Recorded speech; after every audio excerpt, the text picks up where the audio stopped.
Okay. All right, good evening, everyone. We're going to get things underway. Thank you for coming. Tonight is Tuesday, March 7th. It's a little after 6:30 p.m., and we're here tonight to consider requests from outside agencies and also to consider requests for American Rescue Plan money for affordable housing. But before we get going, first order of business is pledge to the flag.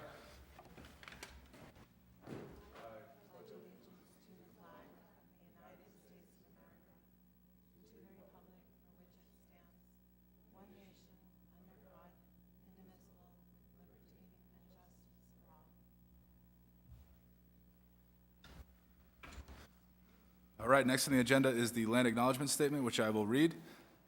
The town of South Kingstown pays homage to the indigenous people and land on which the town is now located. Let this acknowledgement serve as a reminder of our ongoing efforts to recognize, honor, reconcile, and partner with the Narragansett tribe whose land and water we benefit from today. No roll call is needed for tonight, but I do just want to state that Mike Marin is unable to be with us here tonight. His brother-in-law passed away over the weekend, so again, our condolences are with him and his family. We're going to get right into it. We're going to start tonight with the discussion regarding American Rescue Plan Act grant funding applications for affordable housing. But before we get going, I do want to hand it over to the town manager for a brief introduction. Thank you, Council President. I'll be very brief. So there are really two pools of money that will be discussed tonight. There's $375,000 for the housing grant application and $425,000 of ARPA money that go into social services. There are three people opposite me that will be, two will be presenting. One is our budget director, our finance director, Brian Sylvia. In the middle is Luke Murray, Director of Administrative Services, Deputy Town Manager, and to his right is also Jamie Rabbit, who's the Director of Planning.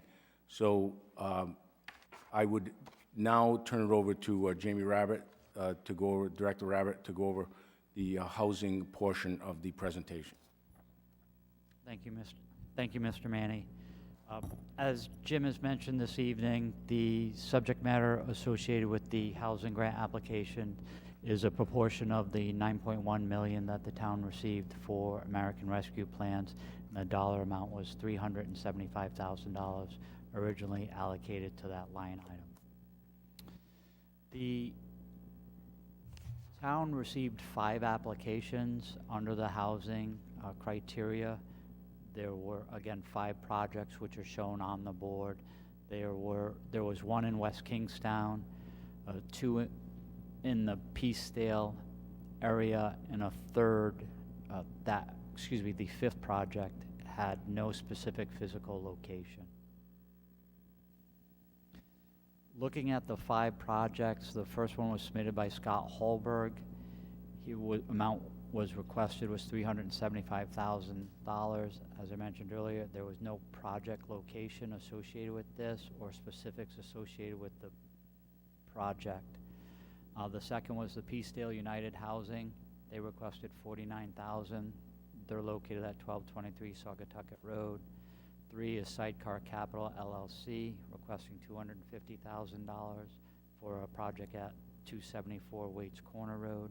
The 4th was a Johnny Cake Center for Hope, requesting $200,000 for projects at 54 and 56 Kersey Road.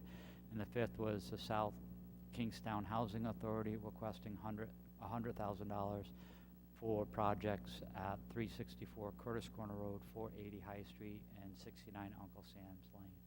There was a total request for $974,000.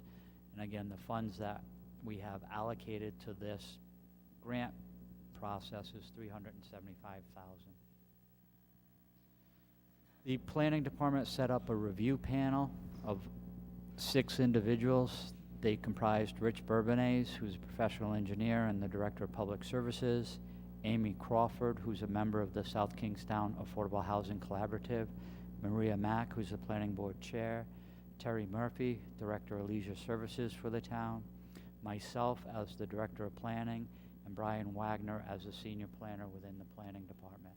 And I'd like to just take a moment to thank Brian Wagner, who's sitting behind me to the right. He did a good heavy lift on preparing the matrix for the review, as well as handling all the submission material grant application receipt and formatting for completeness, as well as preparing a number of drafts as part of this presentation. So thank you, Brian. The first project listed as item number 1 was again submitted by Scott Halberg. The application, unfortunately, was submitted to Human Services and outside agencies as an application form. The application did not include a number of the supplementary materials required by the application process. Therefore, the panel concluded that it would be unfair to the other applicants to consider the application because it could not be fairly evaluated side by side with the other submissions. Again, the information submitted was inadequate with regards to the request for information in the application process. The second project, which is located in Peacedale area of town, it was submitted by Peacedale United Housing, Inc. for 1223 Saugatucket Road. They have an existing housing project. They are asking for some maintenance funds. They were looking at rehabilitation projects, things from sidewalk repairs, gutter repairs, water heating repairs. During our review, we realized that they had also submitted an application under the Human Services and outside agencies. This does not create additional units of affordable housing. This supports existing housing. So the panel's opinion was, since they applied for Human Services and outside agencies grant in addition to the housing grant, that it would be best handled on the Human Services side and outside agency side versus the housing side. The third project was submitted by Sidecar Capital LLC for 274 Waits Corner Road. That's referred to as the Watson House. It's a property that the town owns. It's located just north of 138 and west of Fairgrounds Road. Just a couple examples of what they're looking at. Lower left-hand corner is the project property location. Towards the middle is a potential layout for 20-plus units.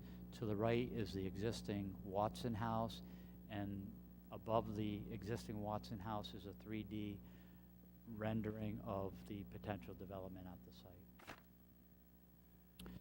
Again, the applicant was proposing to build cottage-style multi-unit residential housing on 2 acres of town-owned land. In concept, it would create 21 deed-restricted units. There are some challenges associated with this project. The primary one is site ownership. The town of South Kingstown owns this property. It was deeded to the town when it was an assisted living facility.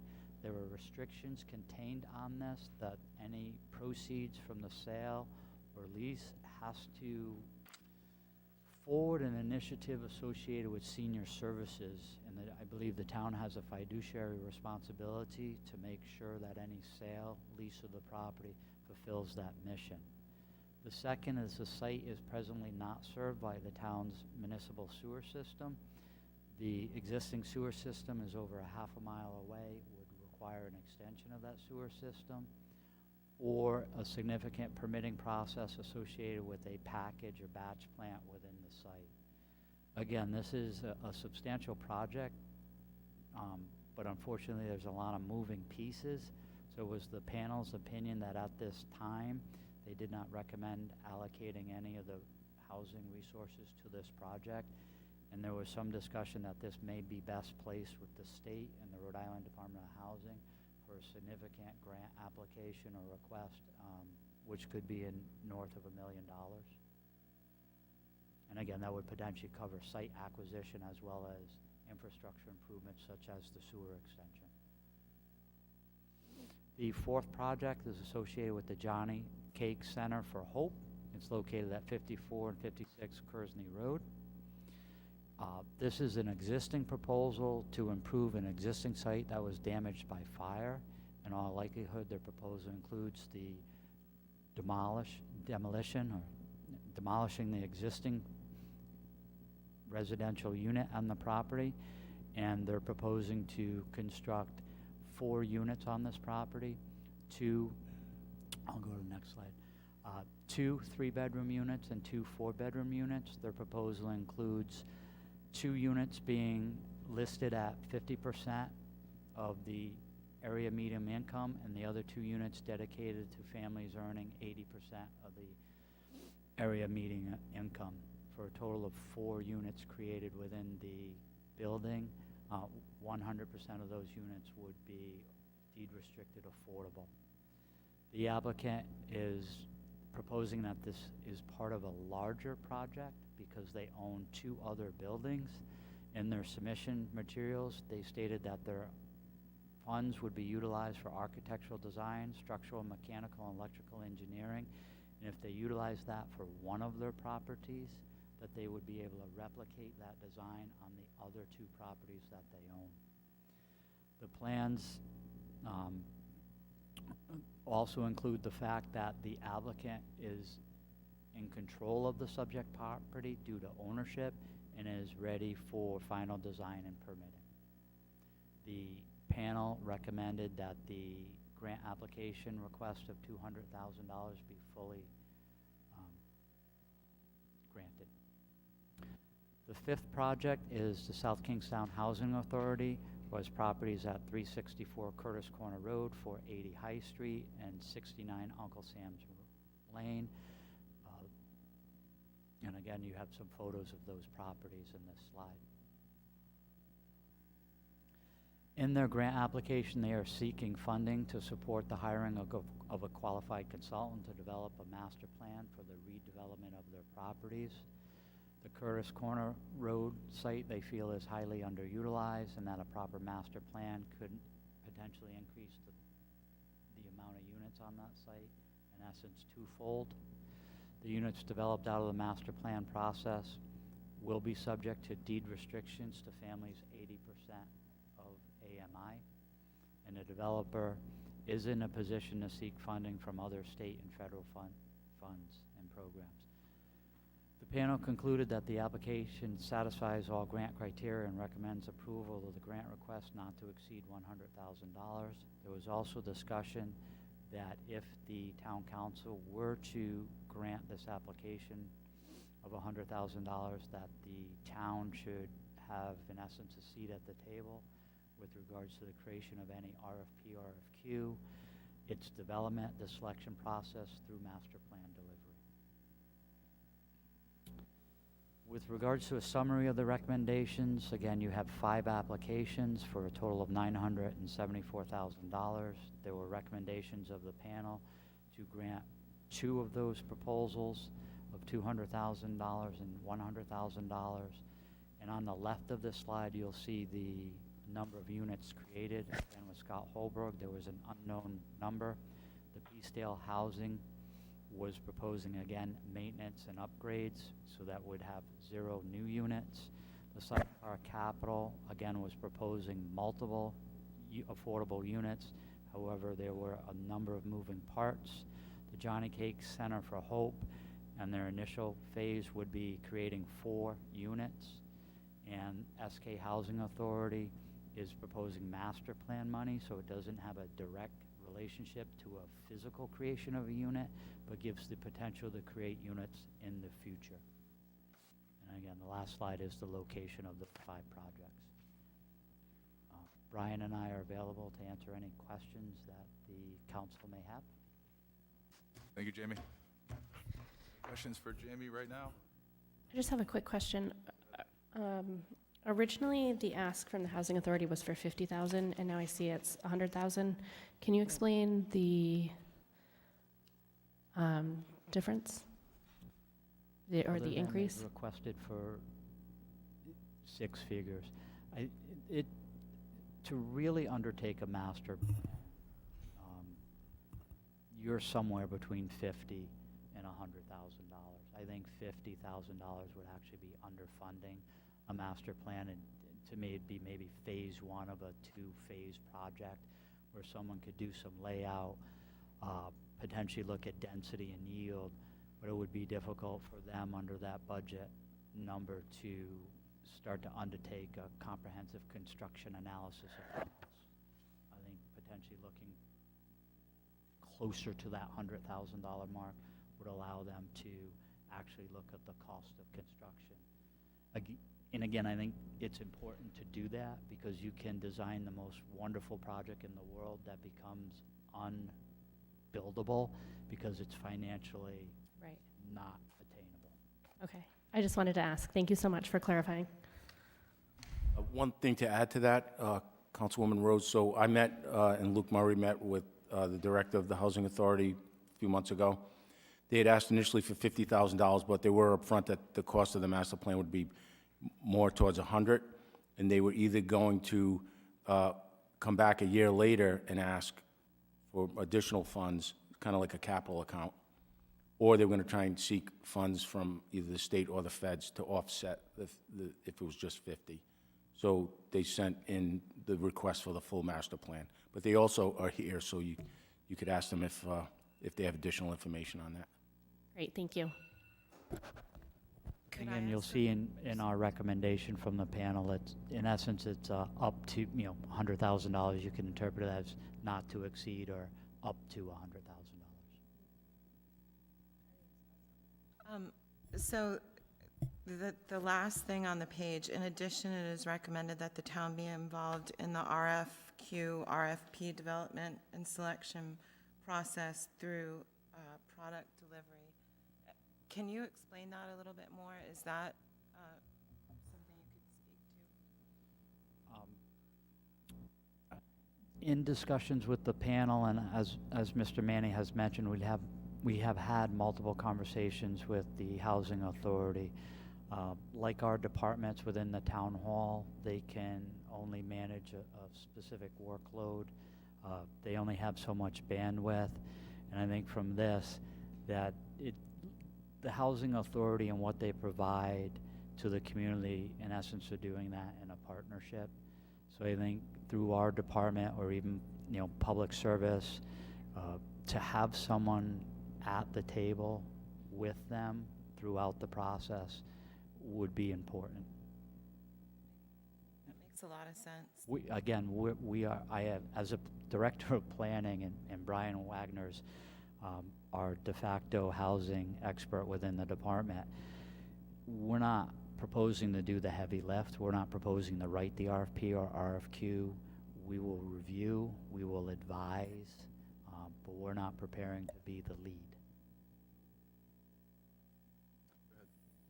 So with regard to some of the other proposals, the Sidecar LLC was very interesting because I think when you're talking about putting out 21 affordable units in a community that struggles to meet the 10%, it's very attractive, like it's enticing to me. So, but I'm just curious, I guess my question is how best could we support that entity to pursue that a little bit?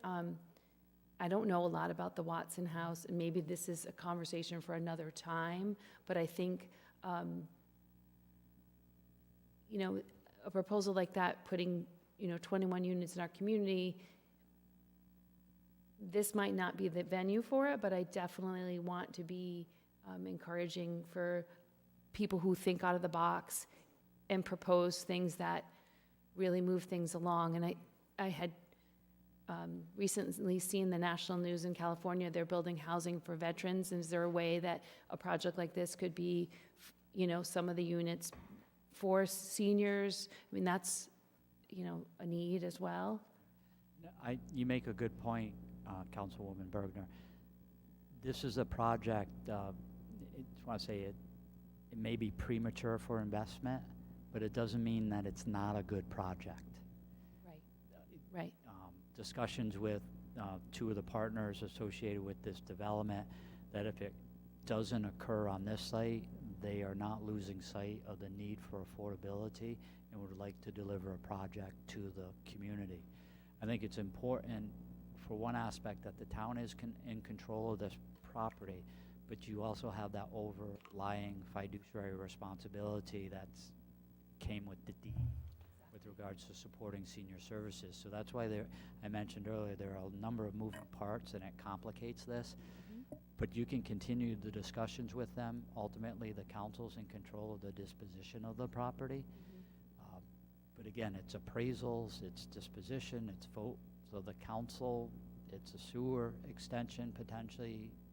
We don't have solid numbers on all of the costs. You know, simply what would the property be sold for? You know, Right. what are 2 acres worth in South Kingstown with a house on it and a barn? Exactly. I love this project also for a lot of reasons, not the least of which, if we did keep all 21 of the units for seniors, it would allow us to fulfill the deed restrictions as well as, offer a lot of housing to seniors, which in turn might allow them to sell their larger homes to younger families and just sort of like perpetuate the cycle of housing, and I think where we're sort of stuck, at least part of it. Again, the panel's discussion focused on the fact of what stage are they in their development, what can they deliver. It's not like a capital project with the town in a normal stance where if it's delayed a year, it's okay. In this scenario, if there was a delay along the way, you would be trying to figure out 2 years from now how to reallocate the money with 6 months of the clock ticking. That's the difficulty. We continually are made aware of the potential funds that are available from the state. Mr. Manning and I will be participating in a meeting tomorrow on that subject matter. And again, I think this is a project, if you choose not to fund it at this point in time, you should not lose sight of it. Right, I just want to recognize the creativity. I mean, I know it's town property and that's a whole different entity to unpack, but I want to encourage creative solutions because this is a really complex problem, and I don't think one solution is going to address all the needs we have in terms of affordable housing in South Kingstown. Jamie, I got a question for you. So now we've allotted 375 for affordable housing. Of the total here applications, the panel has only approved 300,000. What does the panel suggest as to the excess there? Makes sense to fund any other ones with a fraction of their requests? Has that been considered? Has the applicants made any sort of? Some of the discussion at the panel level, if the council was willing to be patient, there are potentially other projects in the queue, or to Councilwoman Bergner's point, perhaps the Watson House progresses with some of their discussions and capital improvements that would be needed. We would ask you, as a member of that panel in our discussions, to not reallocate the $75,000 immediately, that potentially in 4 to 6 months, we could solicit a second round of funding. There was discussion of, instead of unit creation, unit maintenance or improvements, but that would take some additional discussion. We've also had conversations with Habitat for Humanity, who has 1 or 2 projects that aren't quite ready to go in town, but could be progressing towards shovel-ready also. We would ask, as a member of that panel, representing the panel members, if you could set that $75,000 aside momentarily versus reallocating it to EMS. Yet. And what kind of timeline do you think the panel would need to sort of solicit new applications, get new applications, vet them out, and then come back to us with suggestions for how to? I mean, this would be our second go-around, so we could probably turn that around in a 2-month process. I think a lot of it will hinge upon how conversations progress with the state of Rhode Island and the Department of Housing. Again, as I mentioned, Jim and I are meeting with them tomorrow through the Rhode Island League of Cities. Got it. All right. So do we want to hear from some of the applicants? We do. All right, we're going to go in order here as to what we're looking at. So Scott Holberg, if you are here, I invite you to come on up, or anyone on his behalf. All right, seeing that he's not here. We're going to move down to Peacedale United Housing Incorporated.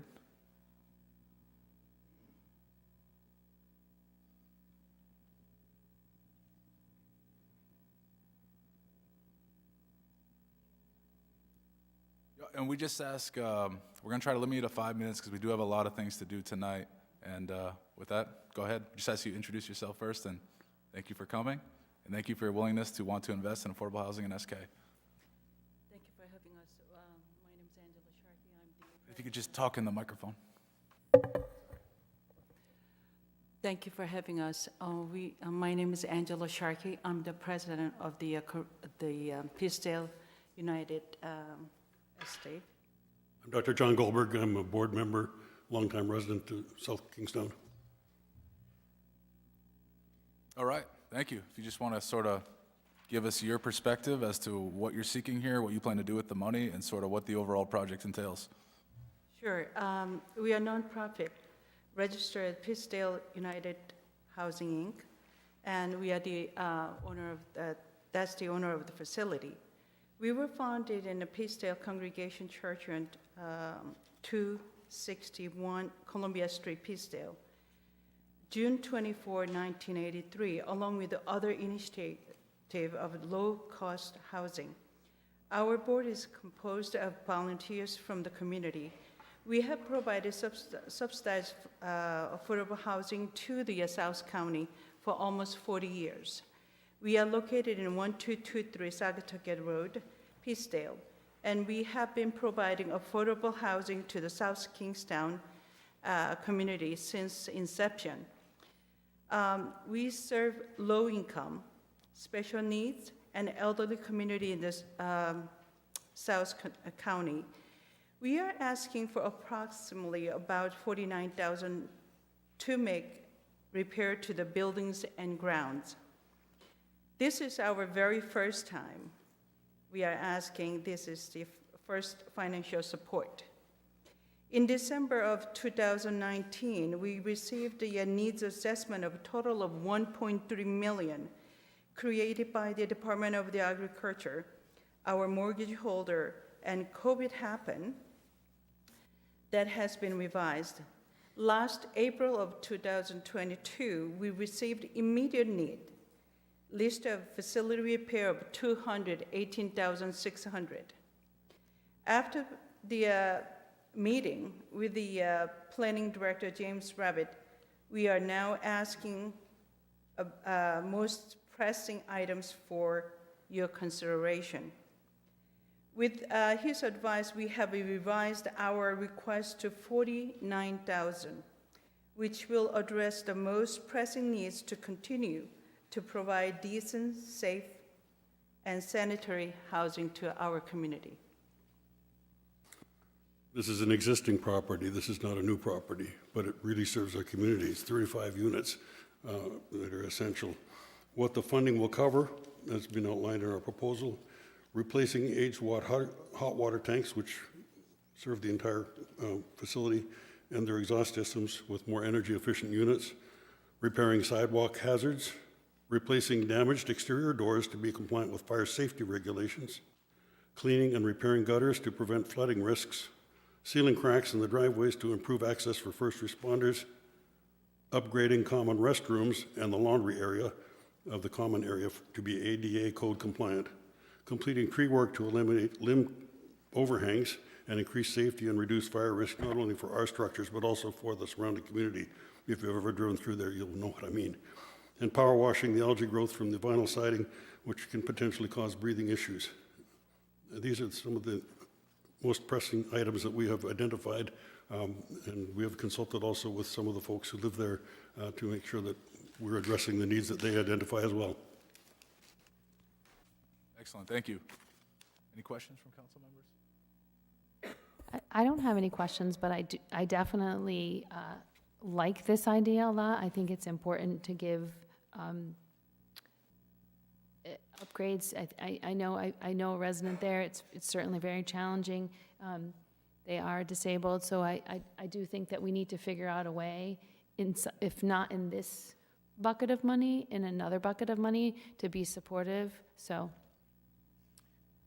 I'm really happy to hear that you included the laundry room, because I have a very dear friend that lives there, and she often tells me that the laundry room is kind of small and difficult.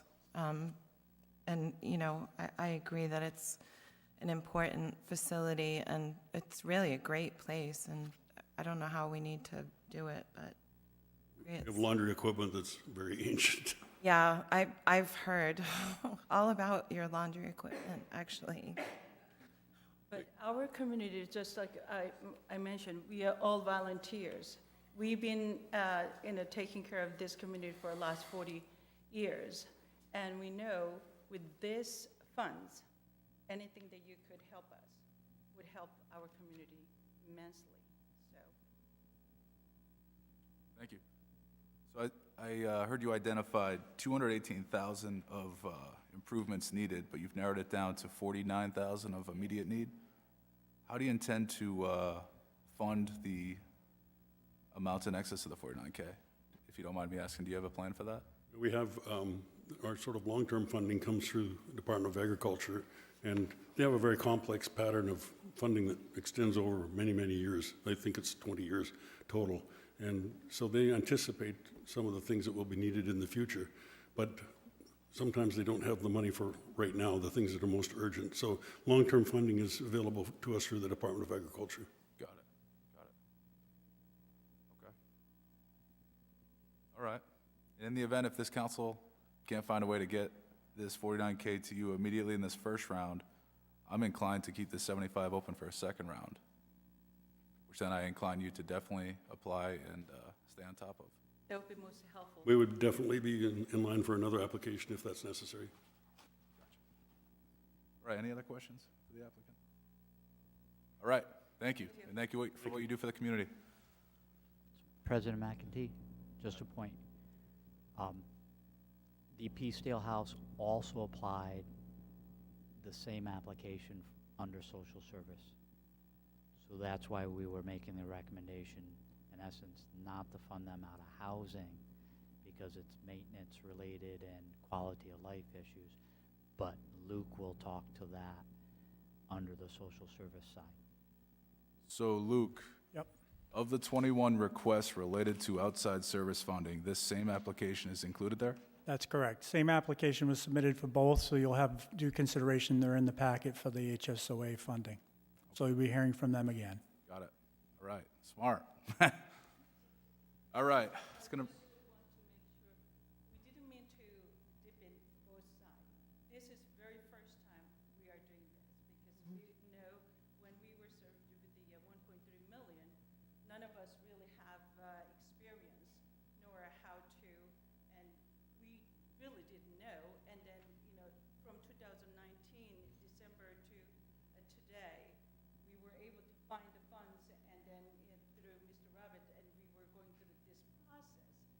And so when we looked at the both of them, not quite understanding, figured that we would apply for both, and if one works, that's great. If both works, that's even better. That's what there is. I just don't want anybody to misunderstand. We are trying to dip into both. Got it. Thank you. All right, it's gonna bring us to Sidecar Capital LLC. Come on up.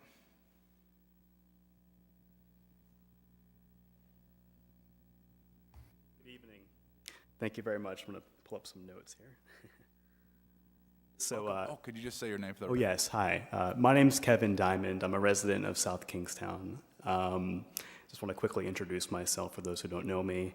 I live right here in downtown Wakefield with my family. My wife's a professor at University of Rhode Island. I've got a little daughter, about 1.5 years old, and this community is very near and dear to my heart. And I'm very, very involved in our community, and its smart and successful and sustainable growth is very important to me. For work, I am a licensed architect. I run a design build company out of Providence. We do a lot of real estate development, architecture, and construction. We specialize in historic preservation, sort of the cornerstone of our work. We do a lot of work on federal historic tax credit projects, a 3-part process through the National Park Service, which is what really drew us to the project at Waits Corner. It is a very significant part of this town's past, which kind of pulls on my heartstrings. It's a really outstanding example of our vernacular architecture, of which there's not nearly enough left. A lot of it's been erased over time, and this is a really special property. But essentially, as you've seen in the drawings that we've produced, what we're proposing here is essentially a community development proposal. This is far more to me than just housing units. It's developing the things that are already really special about that particular part of South Kingstown, which I think is being integrated with nature. It's not just downtown Wakefield. It's something very special. I think that this proposal, while it could translate to other potential sites in and around South Kingstown, or in South Kingstown, but in and around Wakefield, I should say, this is different. And I think there's something really special here. Not only is it really nestled in the natural landscape, but you also are contending with a really special old structure, of which my team has a lot of experience handling. So what we were doing here tonight is basically seeking the approval of the affordable housing grants to go towards this project. We are in a climate right now with increasingly high construction costs, increasingly high financing costs. Since even applying for these grants to now, even the lending landscape has changed a lot. So getting grants for a project like this is sort of the difference between the project happening and it not happening, which is something that I think would really serve the town very well.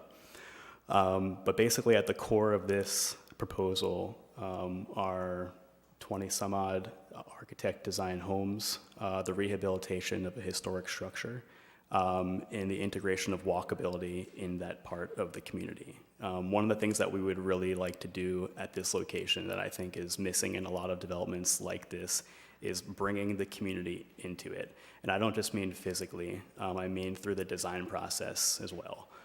Doing charrettes with neighbors, which is essentially just a really interactive design process where everybody gathers around and they're part of our drafting and design and planning and master planning process is at the core of what we do. Because we're not just developers, we're also architects. So that's something that we would really see being able to do on a site like this, because this is not just a remote rural area, it's a neighborhood. And we don't want to come to town or come to the neighborhood with something that is incongruent, but rather we would like it to be an expansion of what already exists there.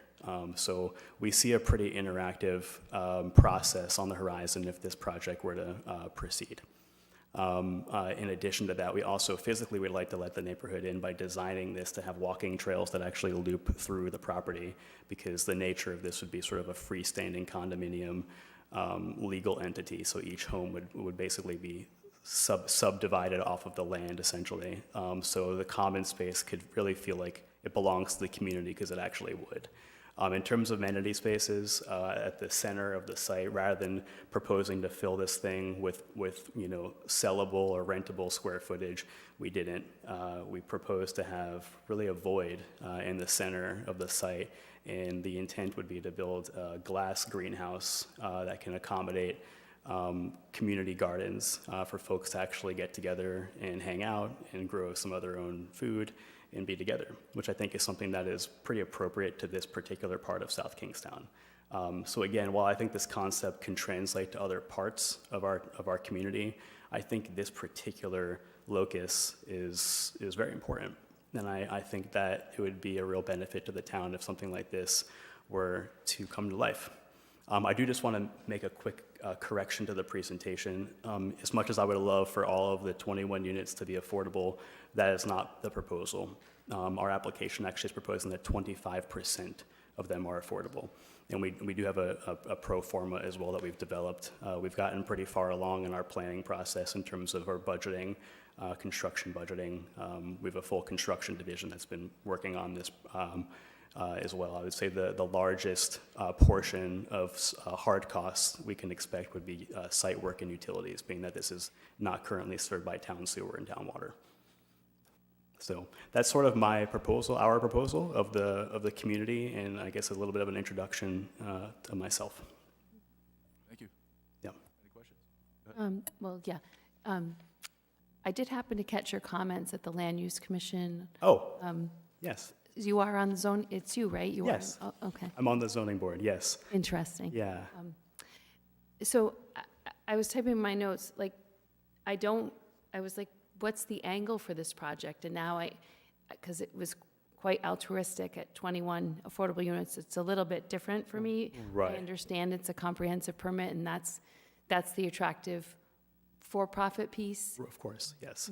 So it does make it a little bit different for me. I think I would be much more excited about a project if the percentage of the affordability was much higher. Much higher. Okay, sure. I can certainly understand that. I mean, we have a full financial pro forma that has outlined essentially the delta between the construction costs and the sale costs. And essentially, we've backed into what would make sense for this project to actually move forward. Right. So, precisely. I mean, as a urban studies major in college, and I think the concept is really very interesting, but I feel like the comprehensive permit never really helps us reach our goal anyway, so it's a great idea, but I feel like some other entities could provide 100% affordable, and that raises the matrix for me in interest, to be very honest. I appreciate the honesty, and again, you know, this is our proposal, and Yep. you know, we've put our best foot forward. So thank you. I appreciate it. Thank you. All right. Thank you. Okay, thanks. Okay. It's going to move us to Johnny Cake Center.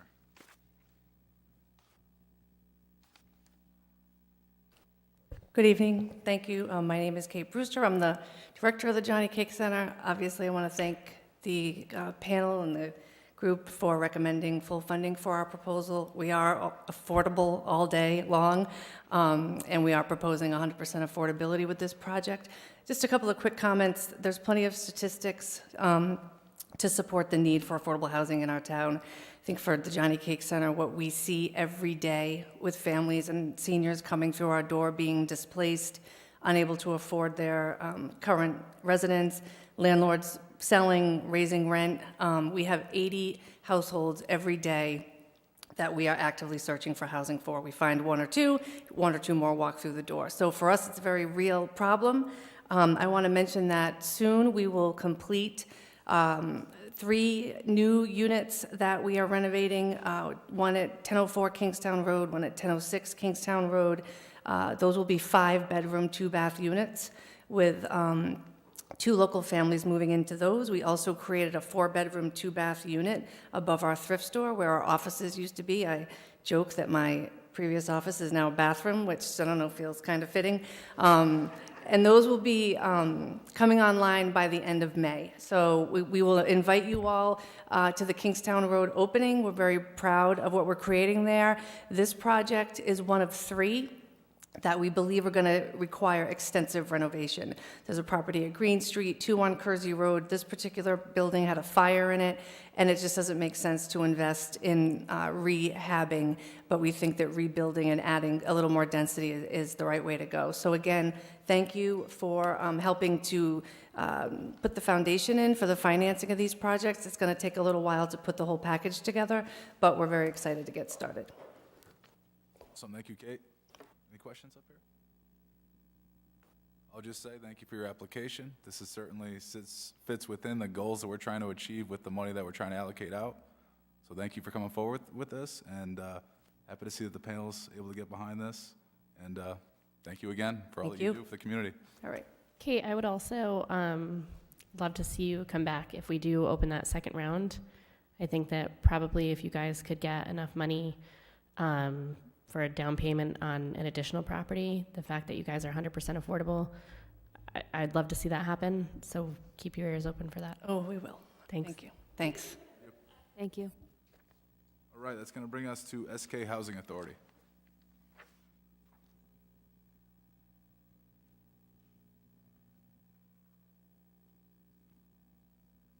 Hi, thank you for being here tonight. Thank you for your service to the town. I'm Chris Little. I'm the board chair of SK of the Housing Authority, and also the entity that is actually submitting the application, which is the 501c3 affiliate, SKHA Services and Development Corporation, which in order to comply with HUD has to be the entity that proceeds with this process. And back here is our great executive director, Laura Lee Costello. So thank you for the recommendation of the staff for the $100,000. I just want to explain a little bit about where we are since we have met with Mr. Manny and Mr. Rabbit to explain our process. We've made a lot of progress, and it's going through both boards because both boards work symbiotically toward the goal of doing two things: replacing the long recognized deplorable housing at Curtis Corner and on High Street, Champaign Heights, but also taking advantage of the opportunities that we have available, particularly at Curtis Corner, to add more housing units. Even if we were to simply follow the town's cottage zoning ordinance plan, that gives us room to have in excess of 80 units where we have now 40. And just as a note, it's a GI zone, but it's not our intention to maximize it. It's our intention to create a community, but to add affordable housing units, as this town called for when it had its current comp plan long ago in terms of adding affordable housing units, particularly at Curtis Corner. So what are we doing now? We have proceeded through funds that the nonprofit, which is SKHA Services, has been able to attract, including funds that came from a grant that this town council gave us last year, and funds that were not HUD-obligated funds, to try to start the planning process, to jumpstart it, because there's a lot of money out there. There's money that we know that we hear from our legislative representatives, particularly Representative Fogarty, Tansey, and McEntee, about here's money, here are opportunities, and in fact, the speaker, who himself met with us and said, I want you to make this happen because I have $10 million of money ready to make available for housing authorities to do something with their properties in the goal of adding affordable housing. So what are we doing? We have engaged Sokoloff Associates. Barbara Sokoloff is one of the long-time known leaders in terms of how do you put these projects together. And she is basically taking on the role, and we hope now that we have funding, because separately we applied for other entities for funding, because our costs, yes, are going to be greater. Thank you, Mr. Rabbit. The costs are greater to do this the right way, which is our goal. And so we did receive approval from Rhode Island Foundation for a much smaller grant to help us toward this project. And with that, together with what has been recommended for the $100,000, we intend to be able to proceed with master planning. And the master planning means we involve architects and engineers, of course. We also have to involve the people who say, how are you going to make this financially sustainable? How is this going to work? And how are you going to set up the process as to when you bring in and partner with a developer and have an RFP for a developer?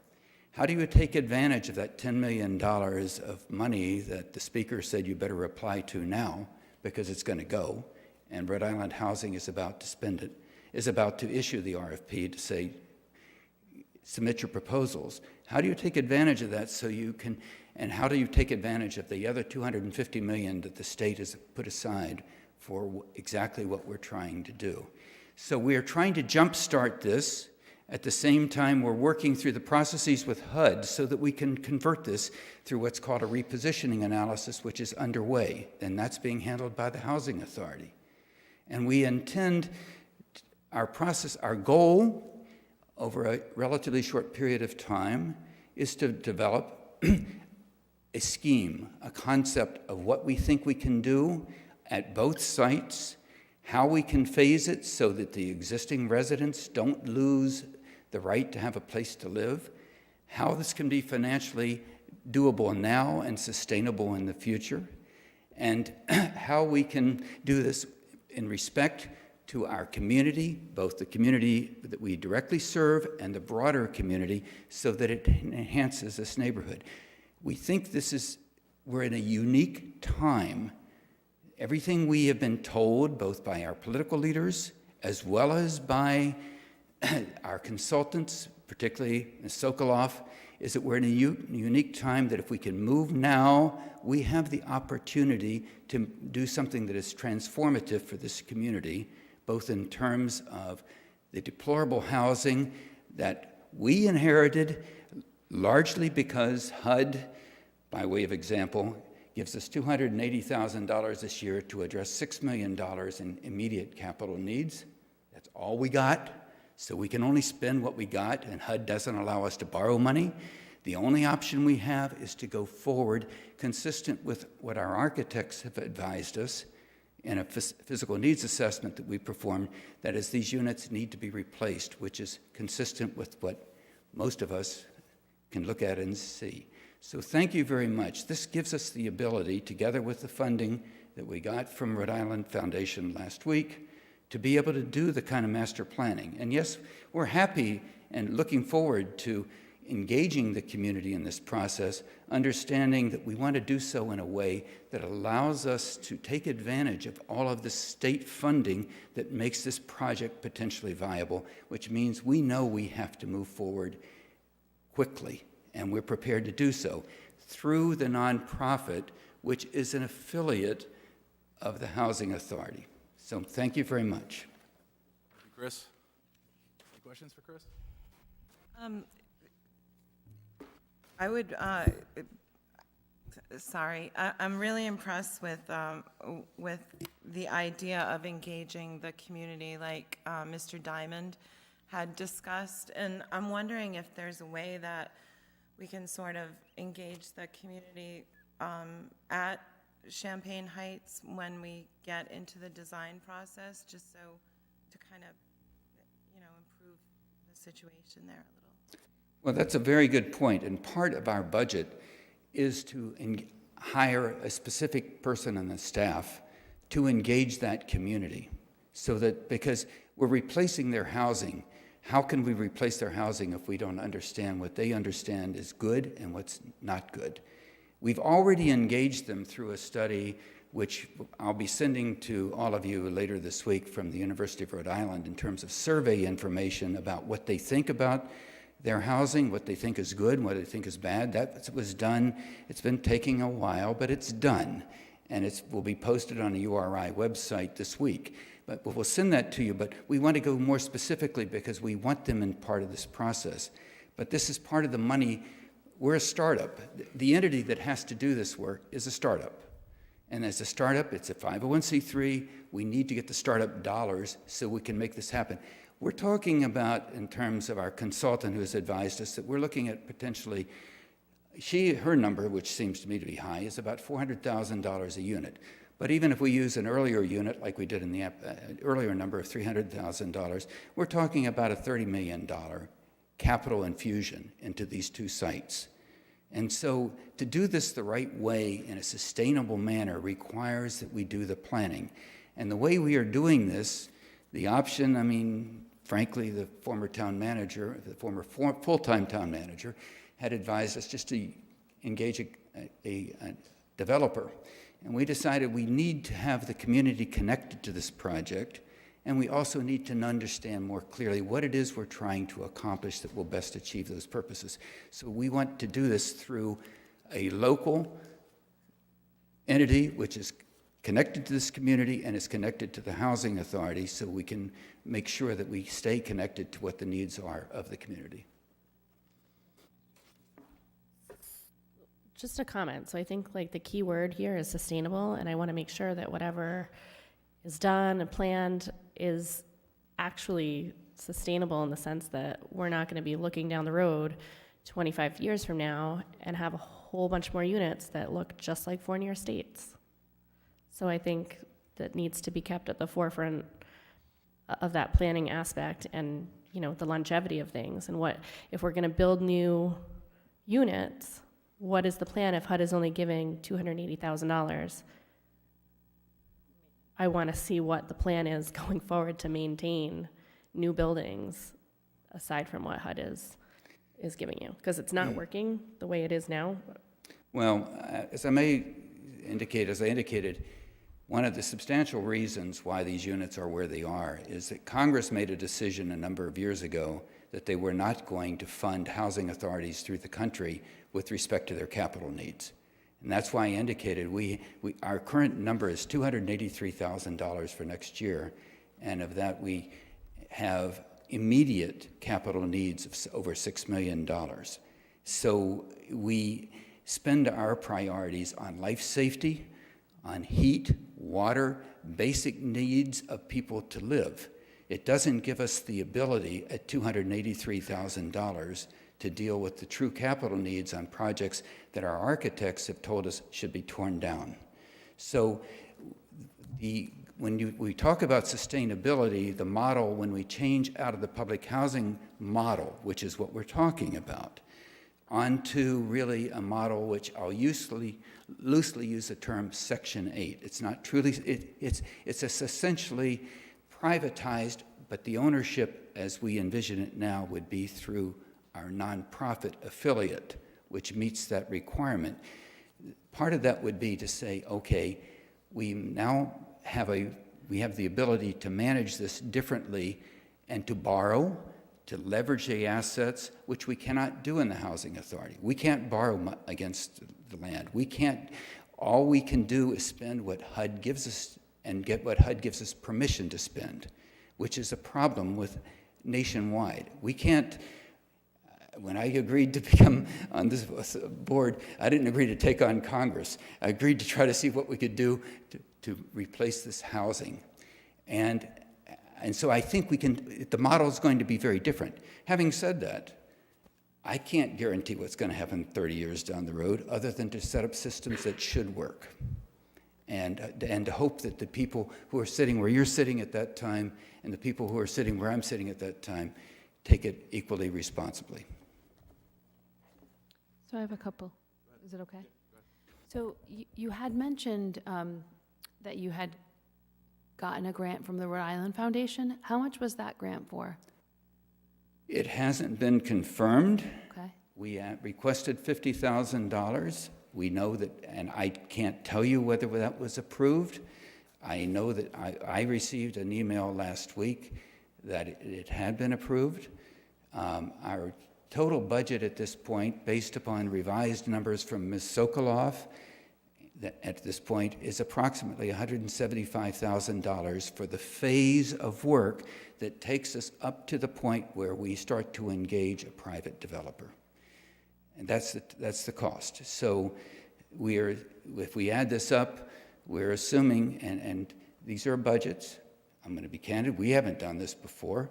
We're doing the best we can with the advice we receive from the consultants we receive, but we, the $100,000 gives us the ability both to make sure we're in, well, I'll just give you another aspect. HUD requires us, for example, Ms. Costello, who is an employee of the Housing Authority, can't work for the nonprofit to build new units unless the nonprofit reimburses the Housing Authority. That's an accounting rule of HUD. We have to comply with HUD rules. There's no question about it, or we've got serious problems. So HUD requires, and so we're following a model that HUD has accepted from East Greenwich, in which the nonprofit will come up with a formula that reimburses the Housing Authority for the use of its staff, because we don't have any staff in our nonprofit, but we have to have staff, some staff, and admittedly her principal job is with the Housing Authority. So the budget numbers and the allocations are in there, but the number here is, frankly, it's tight. It's tight to try to accomplish what we're trying to accomplish. We're hoping that we can be applying, just for example, there is money available in the $10 million grant that is potentially available for pre-development expenses. That's in the $10 million Housing Authority grant.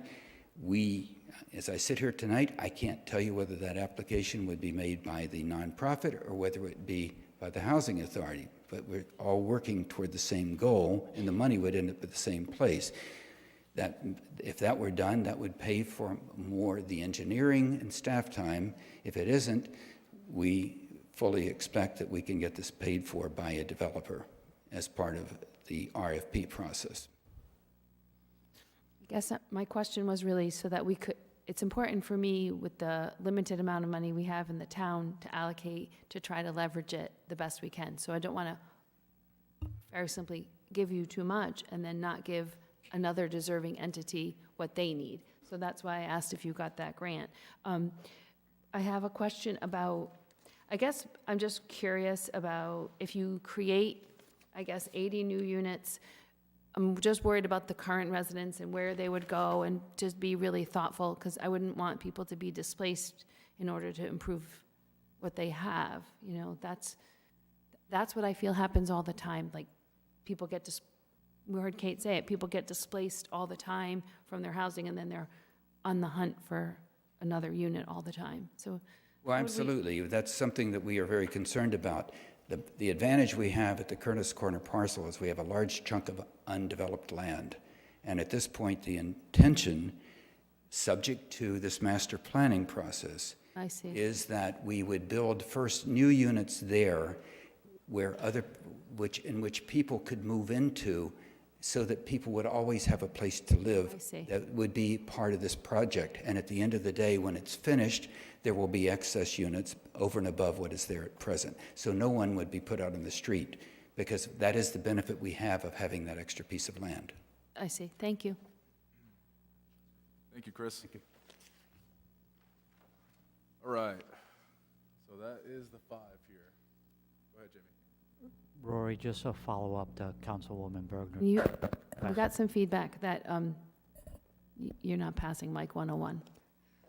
So you just talk right into it. Sorry about that. Now I think you're off. Sorry. It says I'm on. There you go. There we go. Just with regards to their submission to us, their request and their expense budget was $125,000.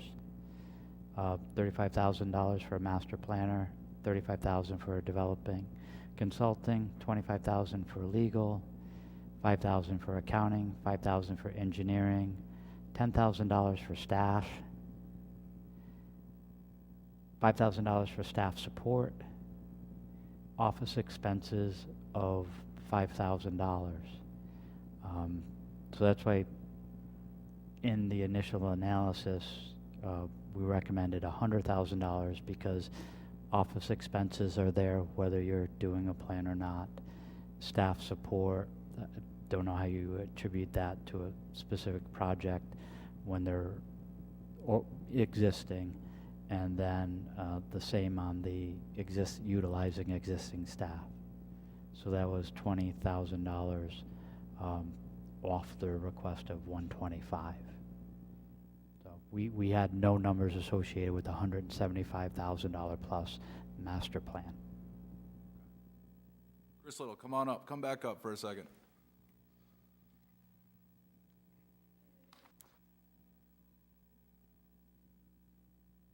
In light of what the planner has informed us here, I just want to make sure that your request has been revised downward, and I want to ensure that that total amount now that we're looking at of $100,000 can achieve the master planning which you seek to achieve with this seed money here. Can you speak on that? Certainly, thank you. So since January, we have been continuing to work and revise numbers.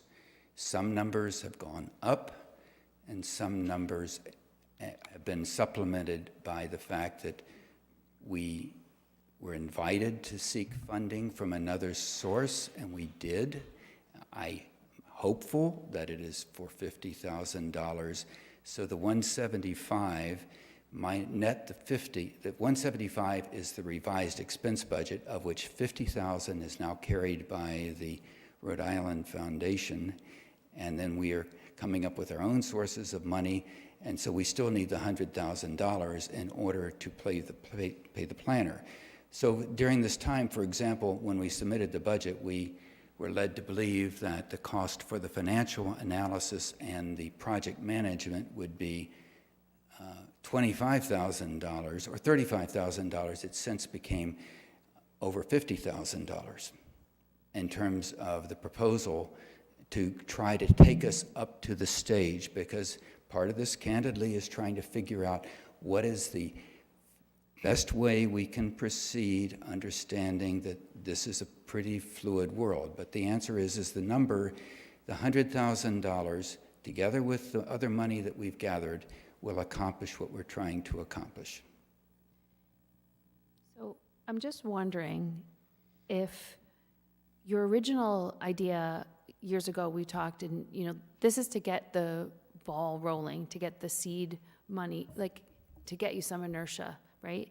And so I'm wondering if we don't have to give the whole $100,000 now, because it looks like they have some grants in the work, they have other things, and we could maybe hold back some, and then if we're going to do a round 2, does that make sense? Because I feel like they're going to be able, there's a lot of money out there, people are going to be interested in this project, maybe other entities which have much more money than our little tiny pot of $300,000, they could get that, and then we could fund other projects. Like, my heart is still over at the Peacedale House, so Well- I just feel like that I want to do more than we can, so they have good energy. Maybe they're going to get grants that then we could then free up for other things. Just something to think May I about. respond to that, please? Yeah.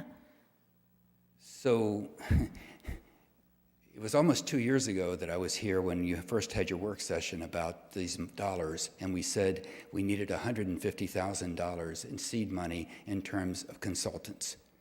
And we also asked for other things. Okay, that was 2 years ago.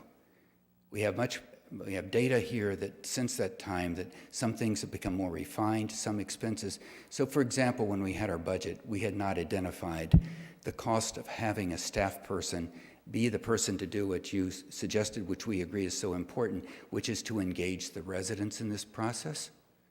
And so we now have included that in terms of that $175,000. And second, in terms of, if we don't get the $100,000, what happens? Does the world come to an end? Are we going to stop? No, but I will tell you what will happen. We've been advised that if we want to take advantage of that first $10 million of tranche, we need to get some schematics quickly to Rhode Island Housing. So we are going to take a very real likelihood of risking losing the opportunity to apply for major dollars where we know we have support from the leadership of the agency for our project. So you're saying that you're going to save money now, and we're not going to stop. But I'm going to just tell you, what you are risking is, and the state money of the $250 million, a large chunk of that went in January. The next chunk is next January. And if we don't have our act together, because we haven't had $25,000 to do the completed project, you're saying we're going to put at risk the ability to get the major funding to make this project even have a chance of being viable. With the preliminary budgets that we have received from our consultant, we can pay for a lot of this project through the sale of tax credits. Whether they are 9% tax credits or 4% tax credits is yet to be determined. But on the other hand, there's still a delta that has to be filled. And that if that delta can't be filled, we can't do this. That's why we need this state money, and we need to be in a position to move quickly. So please don't assume that you can defer and that we can do this halfway. We either have to hire the architects and engineers and do this in a sustained, quick period of time, or we risk not being able to do it at all. Thank you, Chris. Thank you. I agree. I think, to ensure that you get the more big sum monies to ensure that you can actually physically do projects, you do need some of the seed money to get the master planning up in play. I know Speaker Sarkachi, one of his priorities is to be sort of a champion of affordable housing, and I'm happy to see that in your conversations with him, he is aware that you guys are potential to get some of that grant money from the state, but I agree, I think this needs to be fully funded here. I just wanted to make sure that this $100K was going to get you to where you need to be to get the master planning in line. So with all that said, I'm inclined to fully support this one. but we want to talk more about all that's in front of us here?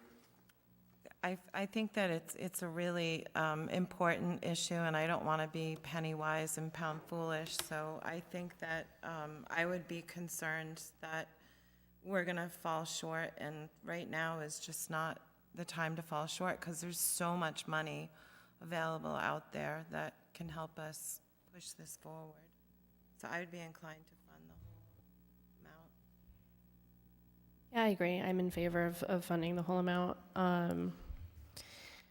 Like I said, I just want to make sure that there's a long-term plan so that we're not in, having people living the way that they are now in 25 years. I can't see that happen again. I think this money is necessary to be spent now. I do too. I just want, my goal is the bigger goal, give everybody money. I do like the fact that there's going to be somebody from the town, like, sitting at the table, and I feel that that would help to allay some of our concerns. So based on all that we've seen here tonight, I'm inclined to support what the panel has recommended here. Approve the 300,000, 200 of which to the Johnny Cake Center, 100 toward the Housing Authority. Keep the excess 75K open for a second round with the hope that you could be able to come back to us in 2 months, recommendations, hear new applicants' proposals to us, and go from there. So that's sort of where I stand. We're good. Do you need a motion for that, or? Is this a, we're Can not we even I voting? don't think vote we on can this vote, right now, right? It's just Susan? discussion. This is a work session. Right. We can't take a vote. Yes. Yes. So you got direction. We can vote on it then. Perfect. Oh, right. for Monday. Those that have shown up for requests related to housing, thank you, and you're all set, so if you want to get out, now's the time. We are now going to move to requests from outside agencies.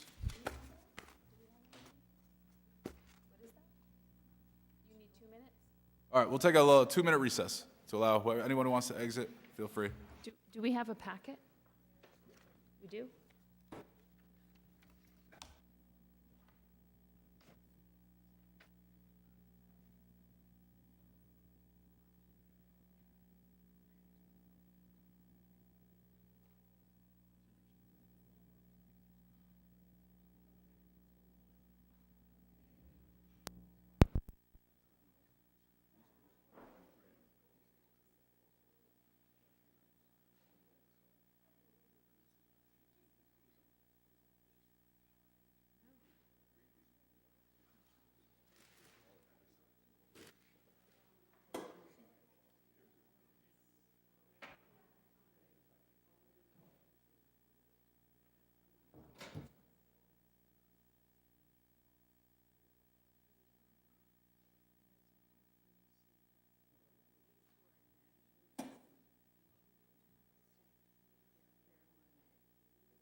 like a little folder, like a shared drive that we just opened and we didn't have to like hunt through 7 emails. It was like documents discussed on March 7th. You know what I'm saying? Like, cause like everyone's like, when you were emailed that 5 days ago, I'm like back through the email. I don't save anything. I should probably do.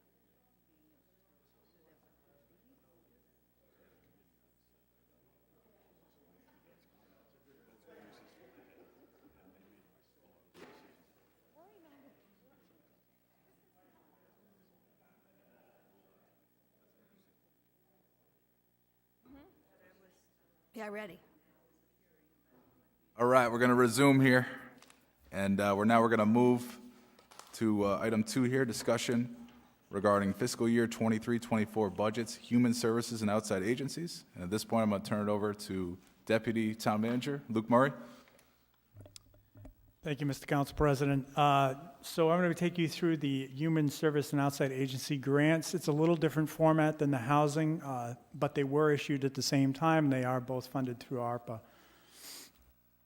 So this is a grant that's traditionally done every year, and we addressed it last year. It's typically done through the town's budget.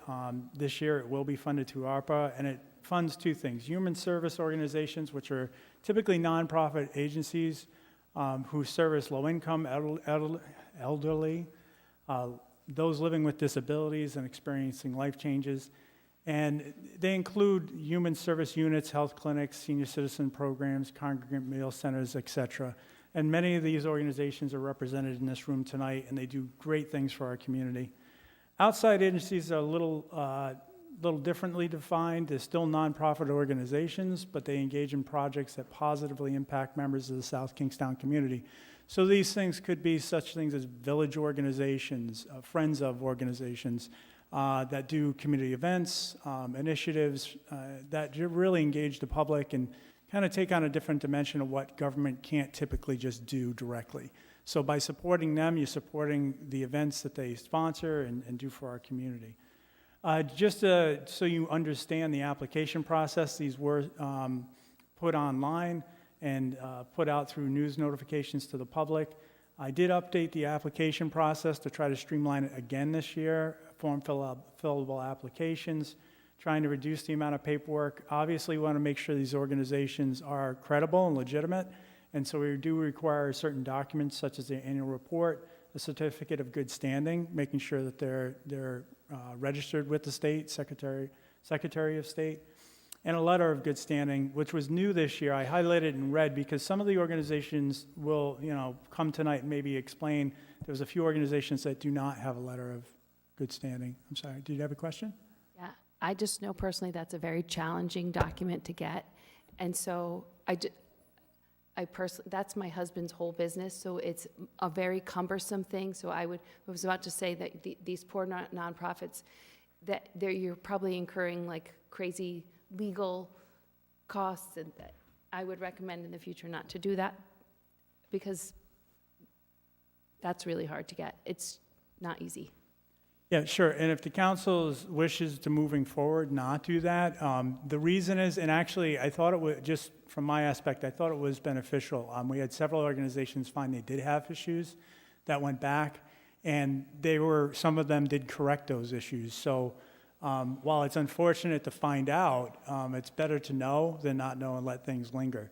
There is a small cost associated with it, but it also gives us some surety that the organizations are of good standing. Again, some of them tonight have reasonings why they might not have that certificate, and council can consider that. Under budget, just to note that we did take this funding out of the budget this year. So typically, we have approximately $200,000 allocated to this program. That wasn't allocated this year because we have ARPA funding of $425,000, which is more than we typically allocate. By taking that out of the budget, as many know, and we had the presentation last night, there are significant costs throughout the town. It softens the impact on the taxpayers. It was a budgetary strategy to try to do that this year.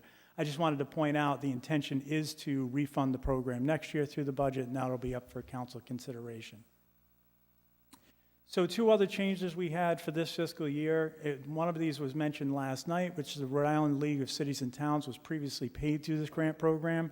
It was something that the town manager and I discussed. We felt it was better funded through the budget under our town manager's line items, so that has been shifted. So in the future, that will not be contained within this grant funding. Also, the celebrations is contained in this funding inside the budget. So this is the only thing that was contained, that's $7,000, and that was part of the budget that you discussed last night.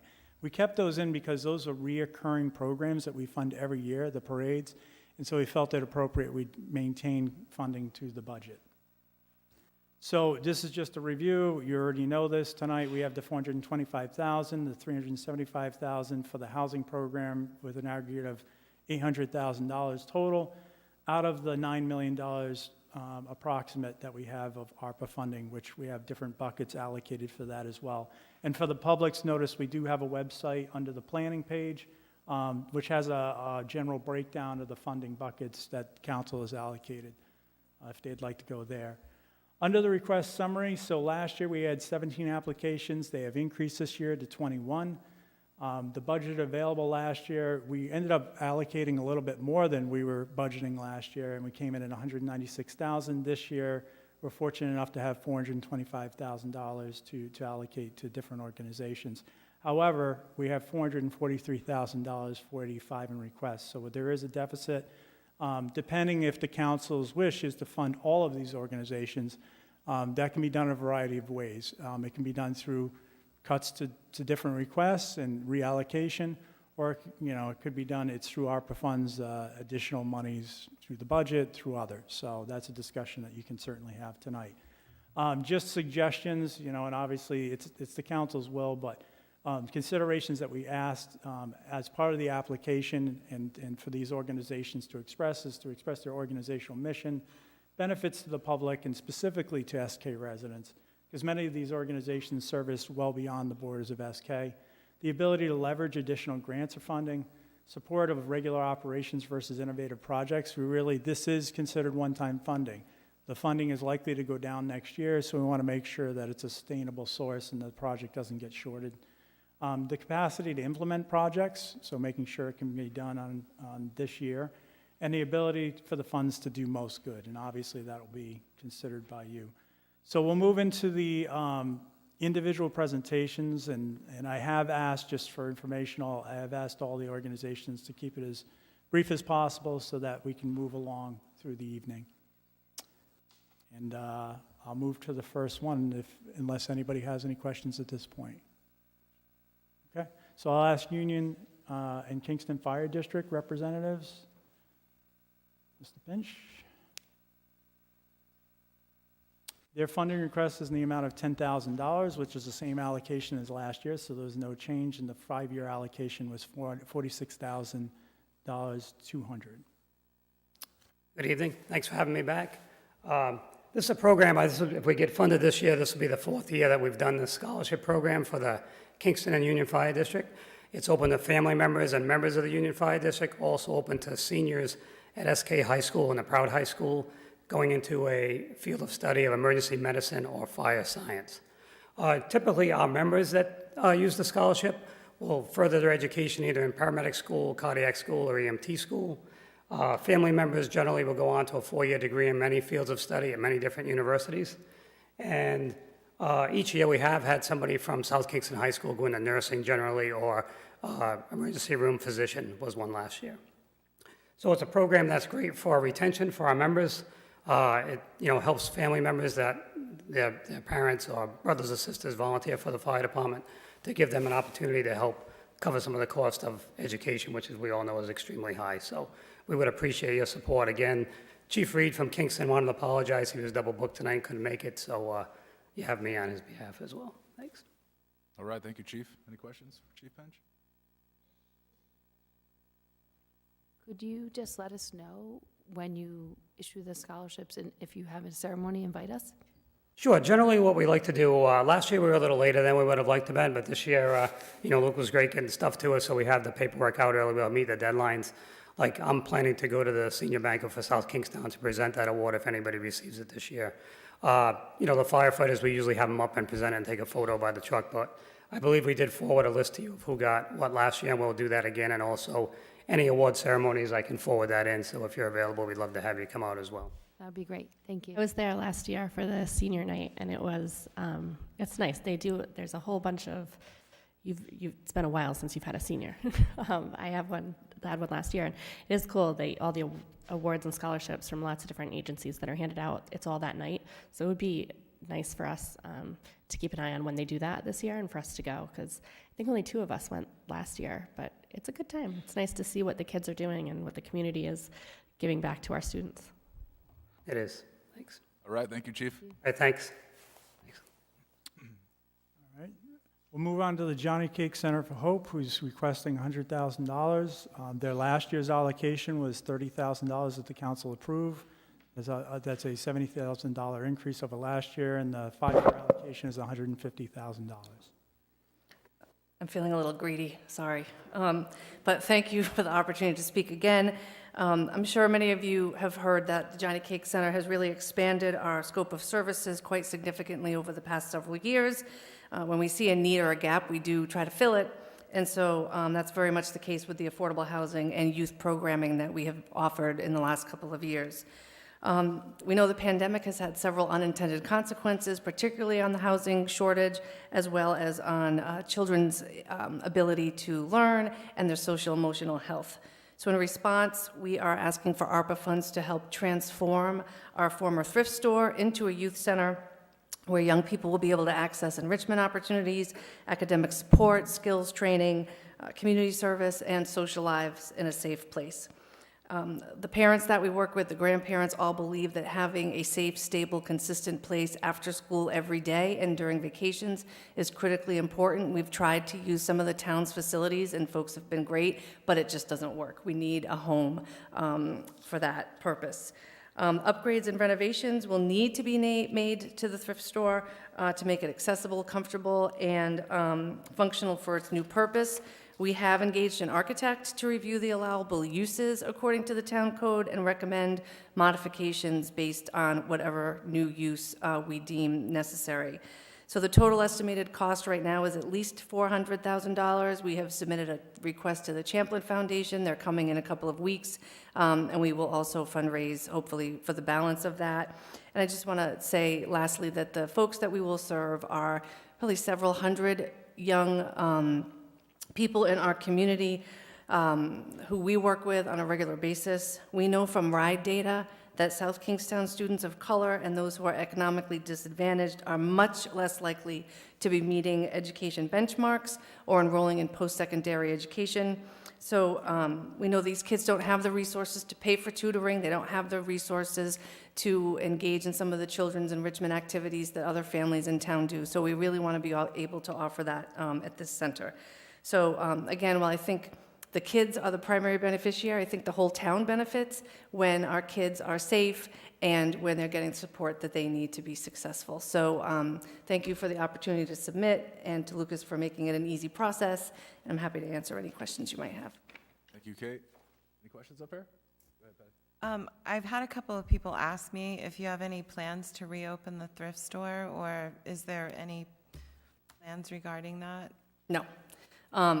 You know, we've talked to other groups, churches, and said to folks, you know, everybody should take a shot at it. We really felt that, and we've studied the shoppers at our store, and the primary population that was going there were not the people that we are serving. And we just felt we'd looked for years for a place for the kids to be able to gather. It's not ideal, but after years of searching, we just felt that the better use for that property that was more closely aligned with our mission was, in fact, making it a space for kids. I know we've taken a bit of heat over this, but the kids are my primary concern at this point. Right. Okay. Sorry. It's for Kate. I'm happy to advise anybody who wants to on how to open and run a thrift store. Get a big dumpster, sorry. I had heard the same thing, but I appreciate your explanation. Any other questions? All right, thank you, Kate. Thank you. All right, we'll move on to the Education Exchange. They're requesting $15,000. The last year's allocation was $15,000. Their 5-year total was $59,500 provided by council. Hello, I'm Jason Colonies. I'm the Executive Director of the Education Exchange. We are going in our 45th year in South Kingstown, so that's pretty awesome. We do GED education, ESLs, which is English as a second language. We do some workforce trainings in hospitality, oyster farming, computer basic skills. We also do resume building and job placement. Most of this money goes to our new HighFlex learning environment.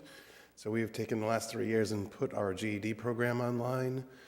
We have a learning management system now where we have modules that people can go through. We have to refilm some of those.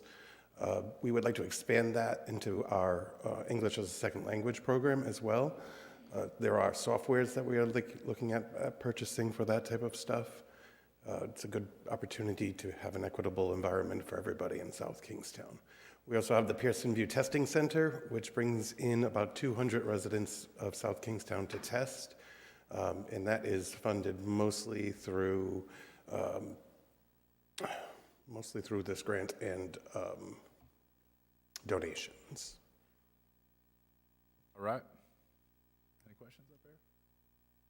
You do a great job on social media. Thanks. We've been trying really hard. Yeah, I appreciate it. Oh, thank you. I appreciate that. You know, the program works. I have a friend who finished out his GED through this. I know another person working on it currently. So it is effective. It's a good program. So thank you for the work. Thank you. I appreciate it.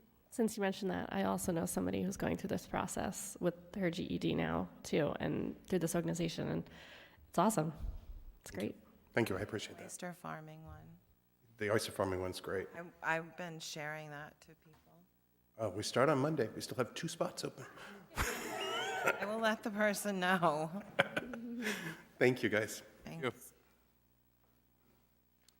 All right, we'll move on to the Chris Collins Foundation. They're requesting $25,000. Last year, the council allocated $5,000, which is a $20,000 increase for this year, and the total 5-year allocation is $29,000.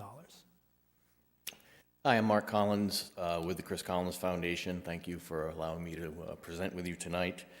As many of you know, last April, State of Rhode Island group of doctors and youth organizations declared a state of emergency for youth mental health.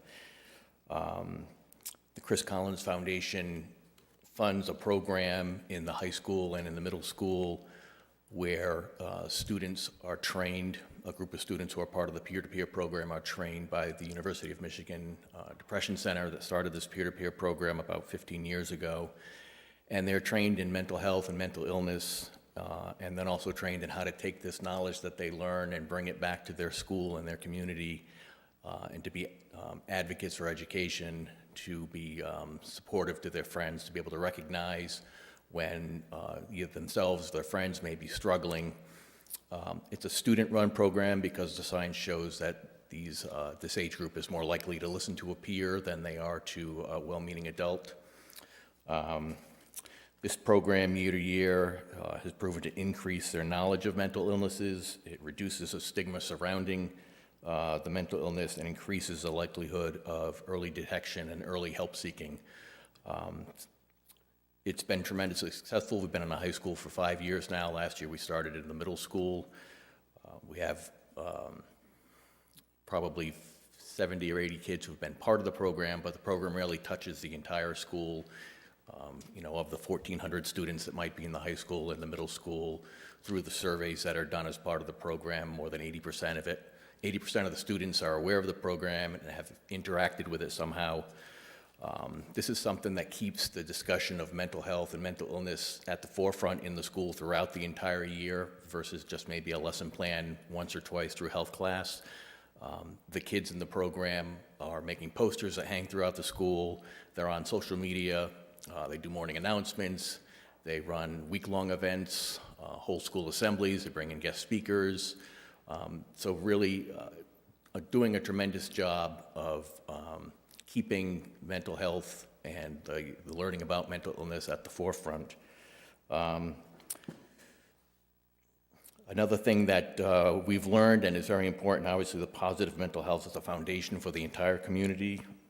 Mental illness leads to a decrease of productivity and success, not only at school, but in the workplace, and causes long-term social and economic costs to the community.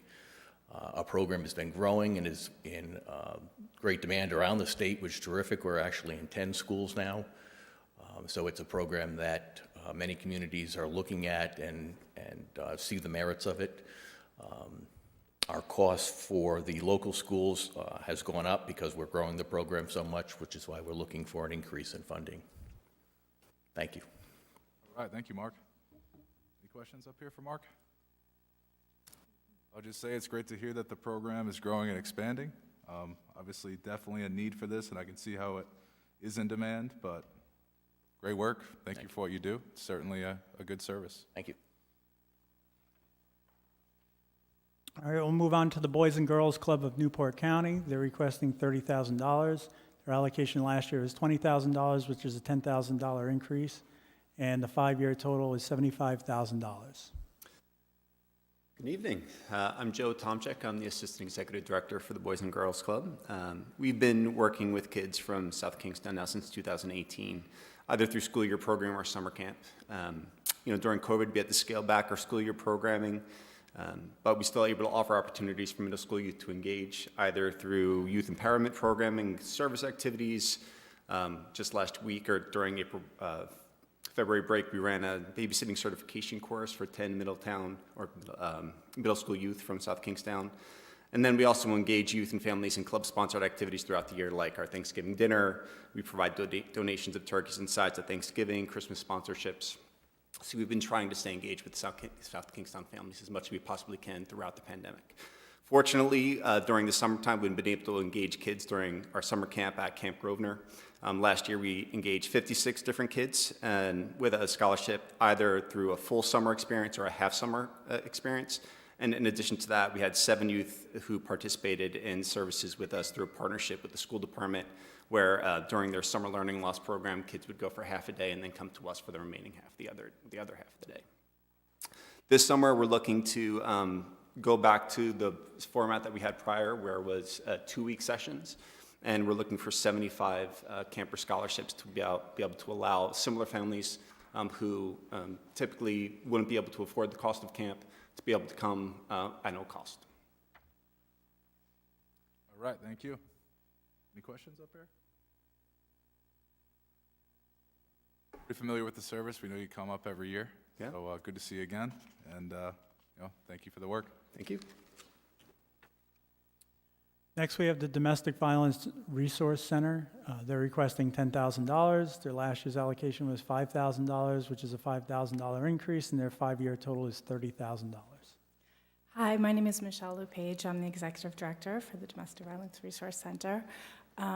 We've been serving the residents of South County for 45 years. I'm here today to request funding for our helpline, which is one of our core services. Last year, we answered 1,200 calls.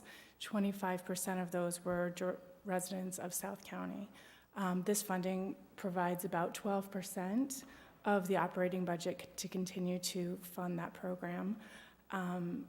So thank you very much. I mean, we do offer a lot of comprehensive services, including a safe home, core advocacy, transitional housing, and permanent supportive housing as well. Awesome. Any questions up there? All right, thank you. Thank you. Next, we have the Welcome House of South County, the Warm Welcome House. Current funding request is $20,000. Last year, there was no allocation. That is an increase of $20,000. However, the previous 5-year allocation is $52,500. We did not receive applications in 21 or 22. Welcome. Good evening. My name's Russ Partridge. I'm the Executive Director for the Warm Center in Westerly, and now for the Warm Welcome House here in South Kingstown and Peacedale. First of all, I want to thank you for your continued support of the Welcome House. I'm really proud of the work that has been done there and what we're going to continue to do. The $20,000 that we've asked for would go into the general operating for the organization. The intent is to bring Welcome House, the Warm Welcome House, back to where it was pre-pandemic. And looking at opening up the soup kitchen, the meal site, again, to the community is really something that I'm looking forward to beginning. We have just hired a full-time chef, so that's something that we are planning to do. For those that don't know, and I'm sure that most do, the Welcome House is a 17-bed emergency shelter for single adults, but we also provide, through the Warm Center, and we'll be moving some of these operations into South Kingstown, financial assistance and housing navigating assistance for people not only who are homeless, but for people who are living in the community and looking and struggling to find places to go. The difficulty is, as everybody knows, there aren't a lot of options, but at least to have somebody available that can walk people through the process and advocate for people who may run into a roadblock. You know, we've been able to have appeals done with many people who have been previously homeless that were put on so-called blacklisted for housing. We've been able to lift some of that through the Housing Navigator, and I'm really looking forward to bringing that into the Warm Welcome House operation. I'm very pleased with where we are at this point. As you know, through the generosity of the people in this town and the town council, the Warm acquired Welcome House in May, and we have been really kind of starting to move things forward a little bit at a time. So I'm really pleased to be here in representing the Warm Welcome House, and again, on behalf of the Board of Directors, on behalf of the staff, but most importantly, on behalf of the people that we serve. I thank you very much for your continued support of the organization and helping us to move forward. Thanks. Thank you, Russ. Thanks. All right. Thank you very much. All right, we'll move on to Neighbors Helping Neighbors RI. They're requesting $15,000. Last year's allocation was $4,000, which is $11,000 increase, and the previous 5-year total is $11,000.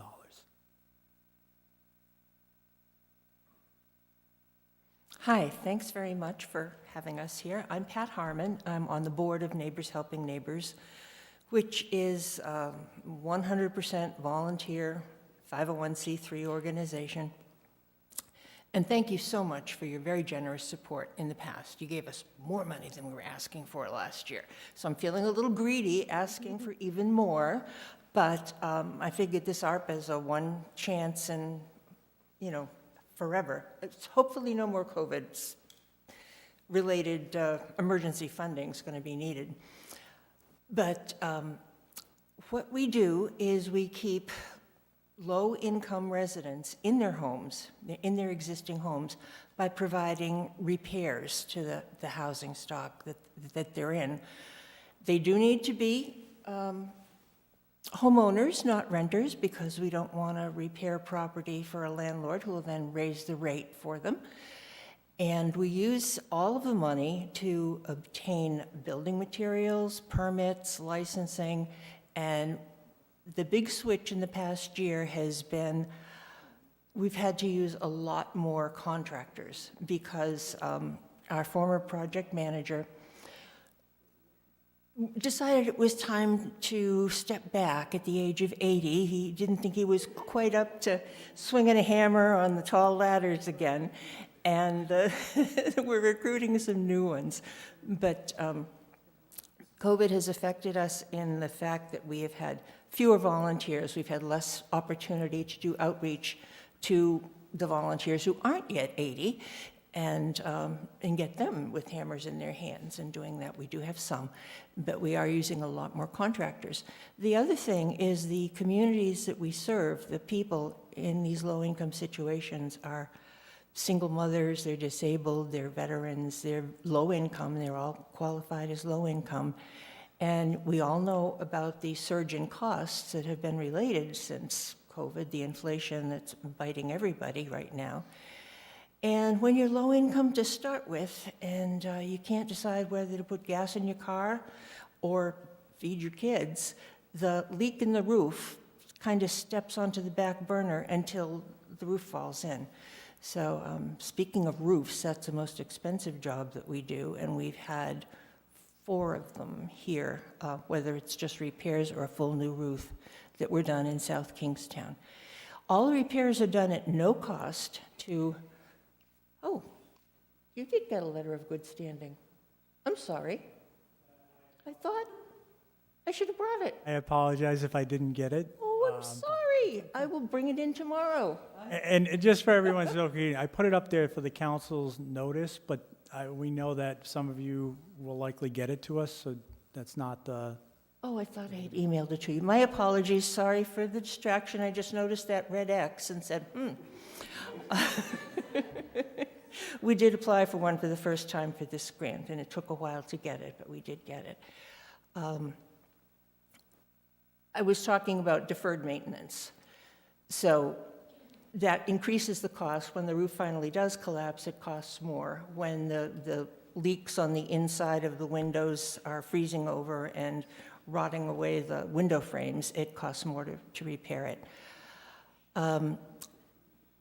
Contractors, building materials have gone up considerably. If you've tried to do anything at your house recently for house repairs, and contractors' rates have also gone up, and they've been very busy.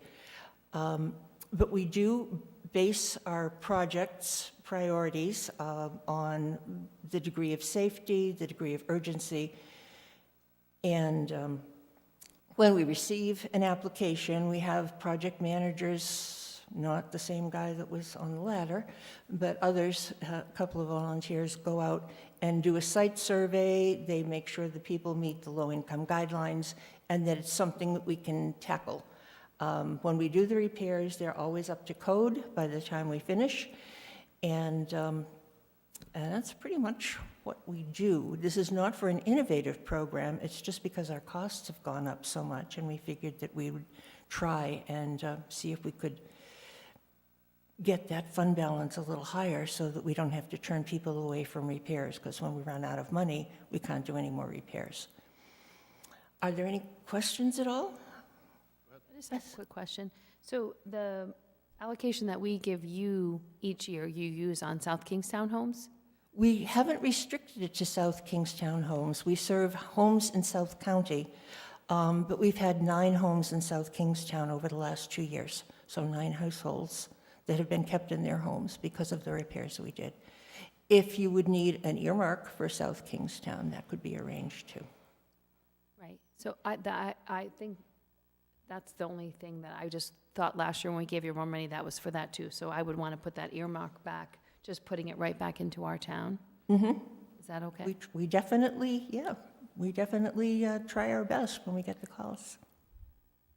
You are a wonderful organization, one of my favorites, because you have thank you. no office, you have like a file cabinet in a corner. Exactly.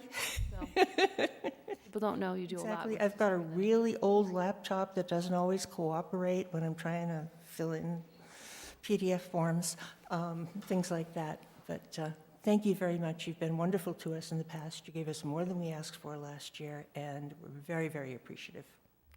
I'll get you that form. Do you, I'm trying to look for a website. Do you have a website? We do have a website. I don't know if it's just not loading for me or... I'm honestly not sure if it's Neighbors Helping Neighbors Rhode Island or it's NHNRI.org. Let me look at our letterhead and I can tell you. That's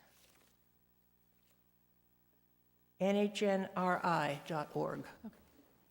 Thank you. Thank you. Thank you.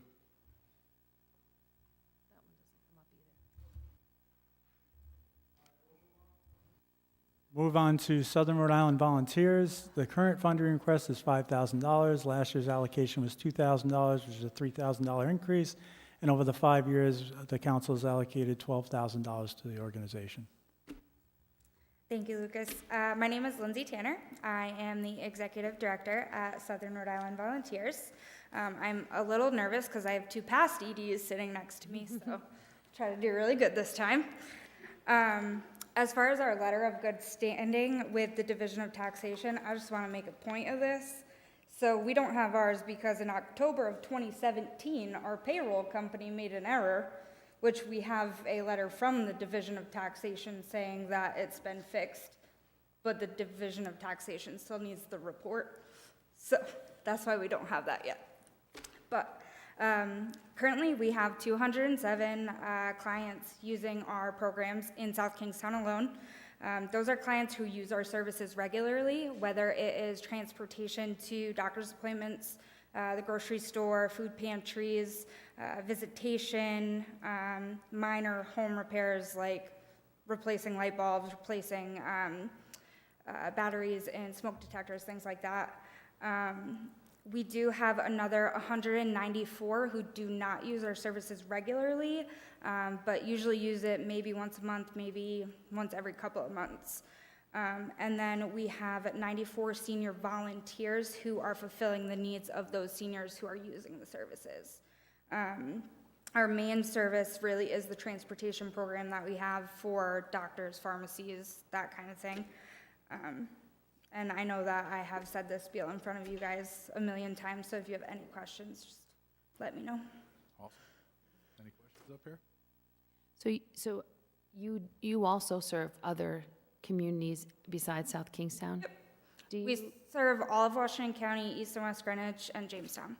Do other communities support your organization? Yes, South Kingstown supports us more than any of the other communities do, but yes, almost all of the communities we serve support us. Any other questions? Is there a way to earmark anything if we were to grant your request to siphon it, funnel it that way? So no matter what town funds us, the money stays within that town. So all of South Kingstown funding stays within South Kingstown. Excellent. Awesome. Great. Mm-hmm. We also deliver Meals on Wheels in South Kingstown, which is where most of the funding goes. Nice. Cool. All right. Thank you, Lindsay. Thank you. All right, we'll move on to the Wakefield Village Association. They have a current funding request of $5,000. Last year, $5,000 was allocated, and over 5 years, they've been allocated for $33,000. And thank you. I am Tony Jarvis. I am president of the Wakefield Village Association. I work right up the street at Arnold Lumber. The Wakefield Village Association is a group of local businesses, artists, theater people, restaurant people, and our whole primary goal is creating life in downtown Wakefield. We are the people that put the lights up on the streets. We are the people that have the holiday trees that put up. We are the people that sponsors the Halloween walks, the Santa walks, the strolls, the river fires, the music for the river fire, and this year expanding upon that. And what we do basically is the money from the grant is basically our seed money, and then everything else is self-paid. In other words, we run an event, the monies from that event go on to the next thing, and from planters up and down the street. So we really appreciate the town's support. I think the Village Association has done a tremendous job, both the past presidents and the past year, of just creating life and culture and arts in the town. So it's been enjoyable. So thank you. Thank you. Any questions? All right. Thank you so much. Move on to the South County History Center. The current funding request is $35,500. They're proposing to match funds in the amount of $6,725. Last year's allocation was $15,000, which is $20,500 more, and the 5-year total is $21,500. Hi, good evening, everyone. My name is Erica Luke, and I am the Executive Director of the South County History Center, which is located in the Old Jail in Kingston. So I'd like to start by thanking you all for the town's past support of the center and for including us tonight along so many amazing organizations. The South County History Center was founded in 1958 as the Pettaquamscut Historical Society, and our mission is to preserve South or Washington County's history. To achieve this mission, we preserve, interpret, and make accessible archival, artifact, and library collections, the majority of which are South Kingstown focused.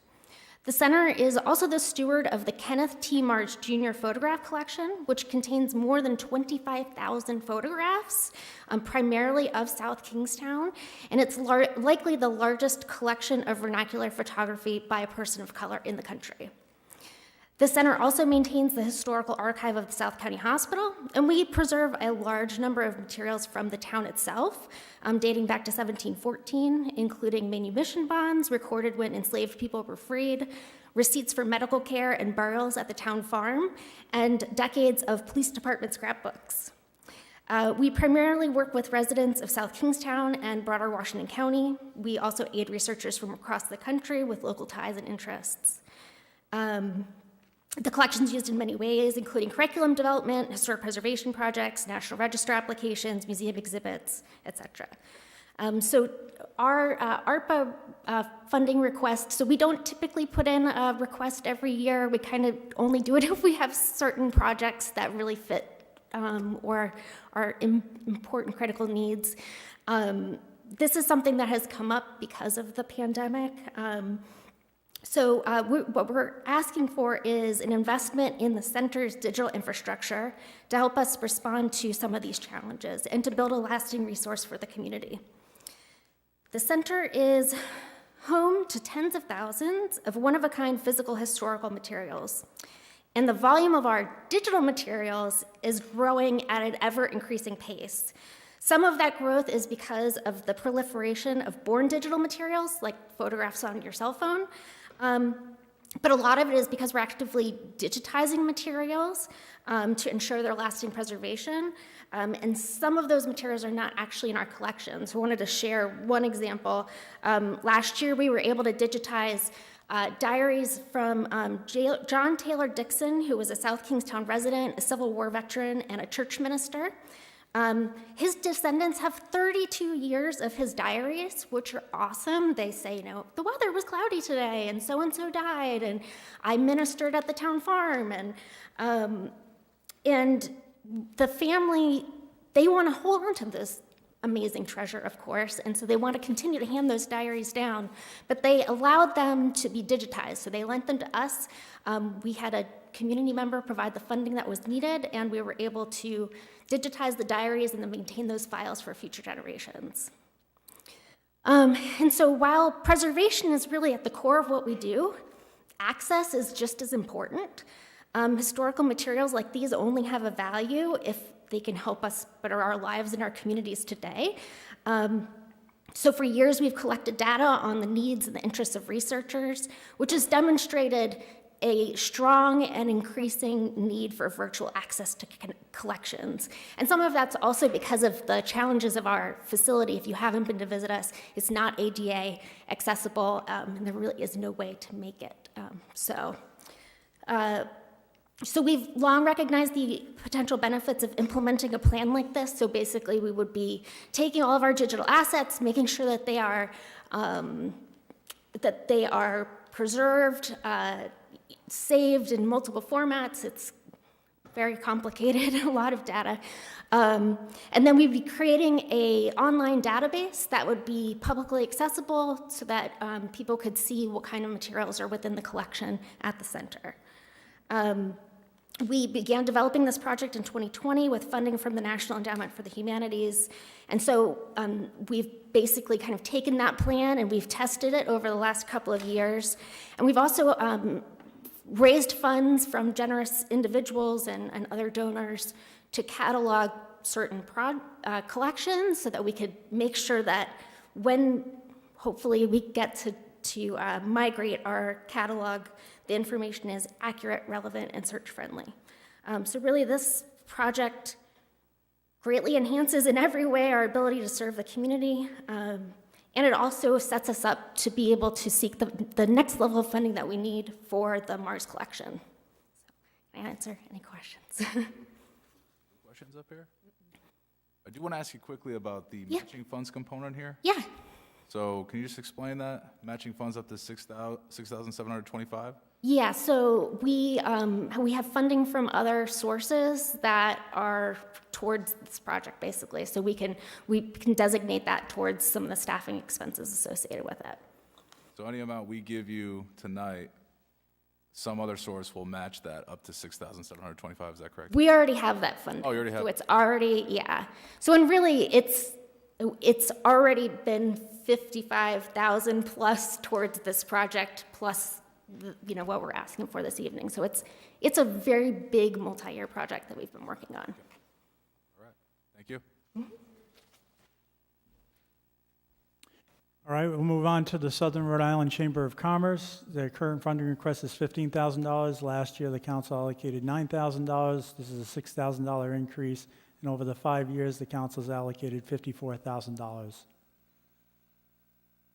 Hi, good evening. My name is Joe Veely. I'm the Executive Director of the Southern Rhode Island Chamber of Commerce. I think I'd like to mention first, when I was on that side of the table, this was one of my favorite nights. It's amazing to me how much good is done in this community. When I get the opportunity to meet with one of my members, one-on-one or in a small group, I kind of remind them when I was in business, someone taught me you have to do good before you can do well. And it's just amazing what's done here. The mission of our organization is a simple one. We support our membership and we create opportunities for them to be successful. We have a couple of programs. All of this is in my application, but I'll tell you a few things. We have a local gift certificate program, about $30,000 a year in gift certificates that we sell that guarantees that the money stays local. The chamber absorbs all the costs to that. There's no cost to the participants. We have about 220 members who accept those gift certificates. Again, $30,000 a year guaranteed we spend it locally. We have a local greeter program. If you're as old as I am, you remember Welcome Wagon.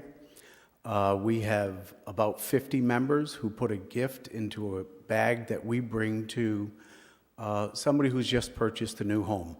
Primarily, they're from out of the community, so they're new residents. It's well received, and the proof that this program works is that most people that are in it will renew. So there's a cost to the business to be in the bag. It's a marketing opportunity for them, but most of them will renew that. Our Tourist and Information Center, which is right off the highway, off of Route 1, we see this time of year, we'll see URI parents, we'll see local residents. Once May hits, we'll start to see a lot of tourists, and it gives us the opportunity to drive that traffic down to Main Street and into our commercial districts. We do have a scholarship program. We give $2,000 to $1,000 scholarships a year away to local high school kids. They do have to write an essay about what our mission means and how can we achieve it, and we get some pretty good essays back on that. We have educational opportunities for the business community here, members and non-members. We have signature events, and we advocate for our members with local and state government. If you have any questions, I'm glad to answer them. My question for you, Joe, is do you miss being up here? You got a chair, Joe. Can I go up there tonight? Sure. Thank you all. Thank you. We'll move on to the Veterans of Foreign Wars Post 916. They're requesting $10,000, which is $5,000 over last year's request, and their 5-year total is $22,000. I don't know if I see Tiger here tonight. No. So I can briefly speak to this. The VFW typically applies every year. They do receive funding typically every year. They do amazing things. I am also a veteran and a part of the VFW, and the things that they do for many of their members is extraordinary. So not to advocate on his behalf tonight, but I certainly, we all know Tiger and the work that he does throughout our community. We'll move on to the Peacedale Neighborhood Revitalization. They're requesting $10,000. $6,160 in matching funds is proposed. They did not receive any allocation last year, so it's a $10,000 increase, obviously. And the previous 5-year total is $12,000. They did not submit any applications in 2021 or 2022. Hello, I'm Therese Martin, President of Peacedale Neighborhood Revitalization. Formally, our mission is to revitalize, protect, and improve the quality of life in Peacedale by expanding economic opportunity and housing availability for local residents, advocating for alternative transportation, preserving Peacedale's historic, cultural, and natural resources, and promoting smart growth and sustainable living practices. In practice, we are a grassroots group with no paid staff who works with the community members and businesses, most recently hosting multiple community events that are free to the public. We try to make them obviously affordable if they're free, and walkable. We try to keep them very close to both of the housing authority units in businesses that are accessible to families. And a note on the increase in request is partly because we hadn't requested anything, I think 2019 forward, and then COVID happened and the whole group sort of sat on hold. Traditionally, I think we were at 3,000 a year from the town in the years prior to that. So the number is definitely bumped up from, even from what we might go forward asking on an annual basis. We need a little catch up, and we'd like to end the year with a little reserve. So the best way, I looked over our years. I've been with this group since 2015, and we've evolved a lot. And looking year to year at our numbers really was like apples and oranges. I couldn't figure out a way to present us to you. Last time I was before the town council, it was 5 different people. I'm wondering, so what I put together was just a long-term profit and loss. Can I hand that out at this point? Yeah, you can. Yeah, okay.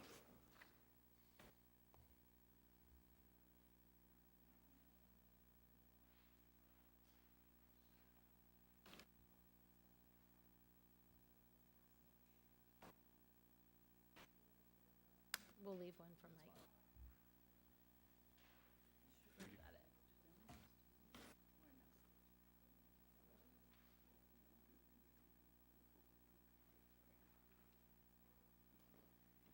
So at some point along the way, we got a hold of QuickBooks and have retroactively pumped our numbers in to the best of our ability. As I said, we have no paid staff, we have no accountant, we have, at this point, 3 people who run businesses and have families pulling together friends and family volunteers. We have no office space that we rent. If you look about a third of the way down, we have government grants and appropriations of $13,500. So this is 2015 through the end of 2022, this report. Of that, I think the town contributed something like 9, maybe 10,000. We have an additional 17 and change for a total of $15,250 all those years in grants for our general operations. And at the bottom of this form, you can see we spent almost $14,000 on insurance and a website. I mean, these are the basic costs of just having a group like this legally in existence and functioning at all. We've taken that money as our seed money and generated an additional $39,000 at the events that we throw. So we throw these public events that, in my opinion, are in and of themselves a great gift to the community. And we ballooned this $15,000 into a total of over $54,000, which all just gets cycled back in. So obviously we have those basic operational costs, and we had about $30,000 in event costs. On top of that, we've got about $14,500 pumped back in various ways. We've paid a lot of money on trees and shrubs at the Rotary and Care down there. We've given the Housing Authority members money for their Christmas parties that they host up there, their supplies. In the last 2 years, raffle proceeds, we pulled together $4,500 for scholarships for Narragansett and South Kingstown kids at a block party, and then $4,800 this past autumn. Just going right back out to the community, just volunteers coming and spending their time, local businesses donating items. If you look at our income, the event-related income, I mean, we're selling popcorn to get this done, and we're happy to do it. But at this point, we can't do it without the seed money. And South Kingstown's, been our best and most consistent partner in that, so. We definitely appreciate your consideration and your time. Thank you. No, you did a great event at the holidays, and I just, Thank you. we talked about, you need some Christmas lights on that tree in the Rotary. That's the plan for this year, and we need a new tree down at the Rotary eventually. I think you do a lot with very little. Thank you. So, no problem. Thanks for coming to us with this. I know the organization, you guys do a great job. Peacedale's a great area. I was on this council in 19 and 20 when you guys did request this. Just FYI. But thank you, and thank you for what you do for the community. You've aged. Thank you. You're 30 now. All right, we're moving into to the last 7 applications. None of these organizations, just as a heads up, have requested funds in the past. They're all new to the town in this process. So the current funding request of the Friends of Kingston Station is $13,500, and they're proposing $1,500 in matching funds. Yeah, hi, good evening. Murray Gates from the Friends of the Kingston Station.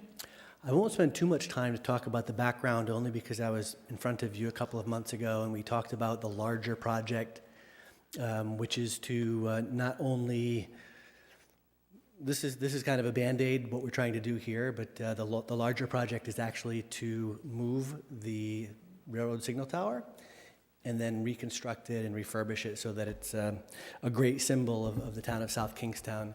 And that leads a little bit to what this project is all about. It's trying to take the roof, which is in horrid disrepair. Anybody that drives past it on Route 138 can see that it's somewhat of an embarrassment. It's owned by DOT, so unfortunately neither the town nor the Friends of Kingston Station can do anything about it unless we get DOT's approval. So this request is for the amount needed in order to rip the roof off. It's a asbestos roof, and replace it with some type of sheathing and weather protection that'll allow it to withstand the next couple of seasons, hopefully, and give us time to be able to then fundraise for the larger project, which is to pick it up, move it, and restore it. An explanation behind the letter of good standing. So the organization, which has been in existence since the 1970s, actually made a decision because of all of their members, similar to our friends with the other organization that were aging out. They too were aging out. And they decided, since they didn't have any huge projects in front of them, that they would disincorporate, or whatever you call it when you put a corporation, an entity, a legal entity to bed. About 6 months after they did that, I knocked on their door and said, well, we've got another project. So we had to reincorporate, reestablish our 501c3 status. And because of that reason, we're less than a year old, not eligible. And I don't even think we gave you an annual report, so that should be an X, because we can't. We're not eligible to file yet, and we also can't get a letter of good standing because of the novelty of our reborn organization, if you will. Let's see, anything else I can share with you other than what we expect this to provide back to the citizens of South Kingstown is being proud again of this legacy from our railroad days. It really is a symbol of the town of South Kingstown, or I should say more specifically the village of West Kingston. And in fact, it serves somewhat of as an anchor, and I think the town of South Kingstown and the work that the planning department is doing is planning on having this go forward to be somewhat of a landmark. It should be a symbol and a signal of pride for the town of South Kingstown and the village of West Kingston. We do hope to be able to have activities in the signal tower, and what activities is really dictated by the amount of fundraising we're able to pull off, because it's going to be a very expensive project, and the footprint eventually will dictate the activities that we have inside that facility. The only other thing that I wanted to share with you is when I left after a couple of months ago, I left this meeting. Great sense of support from this team. You did give some direction to our to Jamie, who's not here at the moment. I was going to give him an evil eye because I think the direction that you gave to him hasn't been carried out, which is to reach out to DOT and to answer some of the questions that they had going back 9 months. So I really am hoping that Jamie can respond to that and make sure that DOT has the answers that they need. I will be meeting with them on Thursday, and it would be great if he could do that prior to that meeting. The other thing that Jamie left me with, and this is giving him a pat on the back, he did tell me about this grant opportunity as I left that meeting, so we are here by virtue of him giving me that information. Any questions? Thank you, Mari. I got a question for Yeah. you. Good to see you, first of all. Yeah, good to see you as well. So just to get back up to snuff to this, State of Rhode Island owns the tower. The proposal would be the town buy it for $1 and then sell it to you guys for $1? Is that? The building itself, yes, and then there's a second component. As I mentioned the last time, how this all works out legally is going to be eventually up to DOT. I don't think Amtrak's going to be involved with it. DOT and town legal and whatever legal representation we have. But that's what we're proposing, yes. A pass-through for the building ownership, and then a pass-through for a land lease, if in fact we're able to relocate this on DOT land.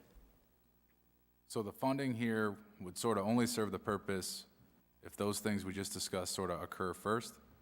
Without those steps occurring? Yeah, no, you use the DOT, sorry to interrupt, I know where you're going. Yeah, so DOT will allow for us to get in and repair the tower, and that's what this request is for, is just to pull the material off and put something that will help to prevent the tower from getting further degraded. Okay. So you would repair it before you sort of tilt it over and move it? Yeah, and in fact, Keith Lescarbeau from Abcor, who's also a town certified contractor, would be doing the work for us. And what he explained was, number one, we'd be serving two purposes really. One is repairing the roof, preventing the weather from getting in there, and secondarily assisting with the move, because these asphalt shingles probably weigh a couple of tons. So it will reduce the weight and make that move easier. Okay. Got it. Thank you. Yeah, sure. Jamie, we will remind. Please, I appreciate it. And maybe he has, and he just hasn't informed me, but I'd like to know what the status is. Thank you. Thank you, Mari.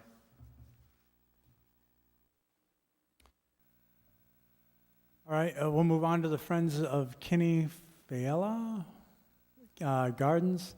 The current funding request is $24,200. They have never applied before. They're proposing $3,200 in matching funds for the project.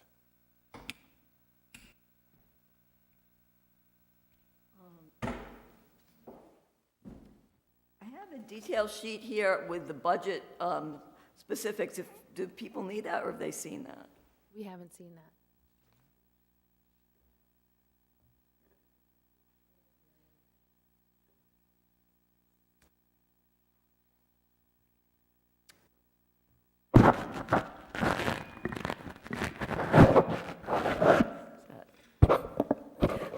Hi, I'm Susan Gordon. I'm the manager of the Kinney Azalea Gardens.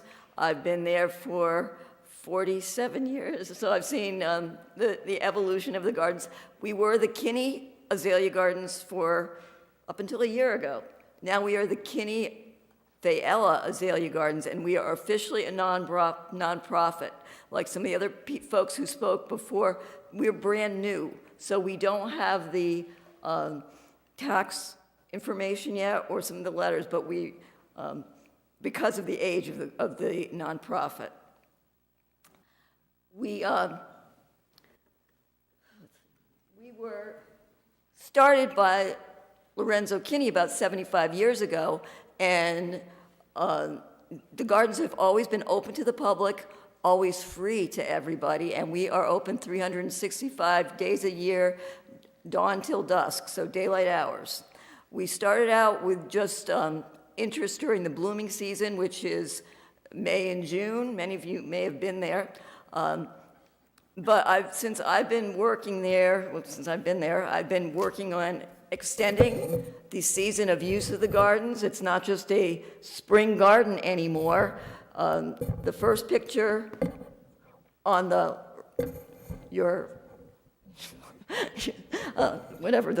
orange picture, the first one, typical spring flowers, but by working to emphasize native plants and introduce more native species, also regionally native species. I've extended the season of interest a lot. There's a family there in June, or actually that's July, that you'll see, and then the picture furthest, which one? This one here, this is some URI kids looking at native wildflowers. That's September. At this point, people are at the gardens until late November, mid-December, just taking walks. So our season now is most of the year. People are starting to come in now, and they will be coming in intermittently right through till winter. So it's well used. And who uses it? People from all over the country. That obviously helps local businesses. People buy gas, they buy food and everything, but also huge number of South Kingston local residents. There are very few people, I think, in South Kingston who haven't either had graduation or prom pictures or wedding pictures. We have yoga classes, meditation classes, painting classes, art classes, almost anything you can think of. It's kind of an adventure to see who's coming in next. We also have local caregivers for people with mental disabilities or learning disabilities who have found it's a safe place. And that's a really big, hugely important thing, especially to me, when I see people coming in feeling comfortable in the gardens. We've seeing a lot of interracial couples that come in now that feel very comfortable, and that's been increasing over the last 10 years especially. I see a lot of alternative lifestyle folks who come in, and it's a safe place for them to hold hands and feel it's okay. And that's a really great thing to see too. So in that regards, we're a big asset to the community, I believe. One area where I think we're weak, I know we're weak, is ADA accessibility. We have a lot of woodland trails, like the one furthest to the left there, which are okay for someone on a walker or a cane, but there's no way a wheelchair is going through. And those are woodland paths, and that's going to stay that way. However, our roads, which are gravel roads with a rock base, you can see it under the dog there, are fine for people walking, but there's no way a wheelchair does well on them. So what we are asking for is funding to put in ADA accessible roads over our existing base for about 1/5 of a mile. And it would be a nice walk for a nice stroll or roll for somebody. They could actually come in the main entrance. They would go down towards our iconic Moon Gate, which is designed and constructed by local landscape architect designer John Manchester. And then they would be able to go over towards our vernal pool, see some of the gardens, and then double back a little bit and go to our new gazebo, which is just being finished, designed and again constructed by John Manchester, who's an amazing, at design and construction. And on the last photo, you'll see that's John working on it. The reason I'm mentioning John so much is John also has agreed to be the general contractor and oversee this project if it goes through, which means it gives me full confidence knowing that it will be completed and completed well, because that's the way he works. So it will be done, and it will be done correctly. So thank you. And I want to say I'm humbled by the tremendous number of altruistic grants that I'm hearing, applications. It's great. So any questions? I have just a couple of questions. Just to clarify, it says on the paperwork that we have on the slide here that it's 1/10 of a mile. And you had mentioned 1/5 of a mile. It's about, it's what, 500 and 960 feet. There it is. I think I was just playing with the numbers. It's about 1/6, I think. Okay. And then my only concern is looking at this, which is great, thank you. Having pushed 2 kids in a stroller and working with people who are physically challenged, this looks like you're going to use gravel, which I don't think you can, somebody could not independently push a wheelchair. Right, it's a gravel, it's just taking our existing roads, which have a rock base, they're over 100 years old.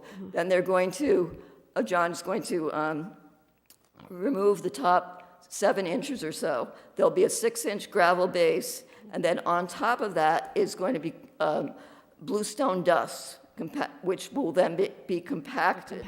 And this is typically used in ADA accessible roads, and it is ADA accessible. All right, great, thank you. Okay, any other? So I have a couple questions. So I've been there. It's beautiful. It's lovely. It seems like a very large ask for a very small space of property. I'm just confused. Is the property, the whole property, part of the 501c3, or just the gardens, or just how does the whole? Well, the gardens, which is the whole property, it's 15 acres. Right.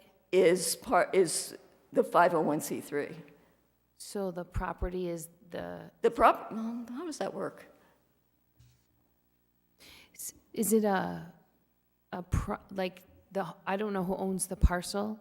The Fayelas own the parcel. So a private family owns the parcel, and they're super generous, and they let people walk on the 15 acres? Yes, we always have.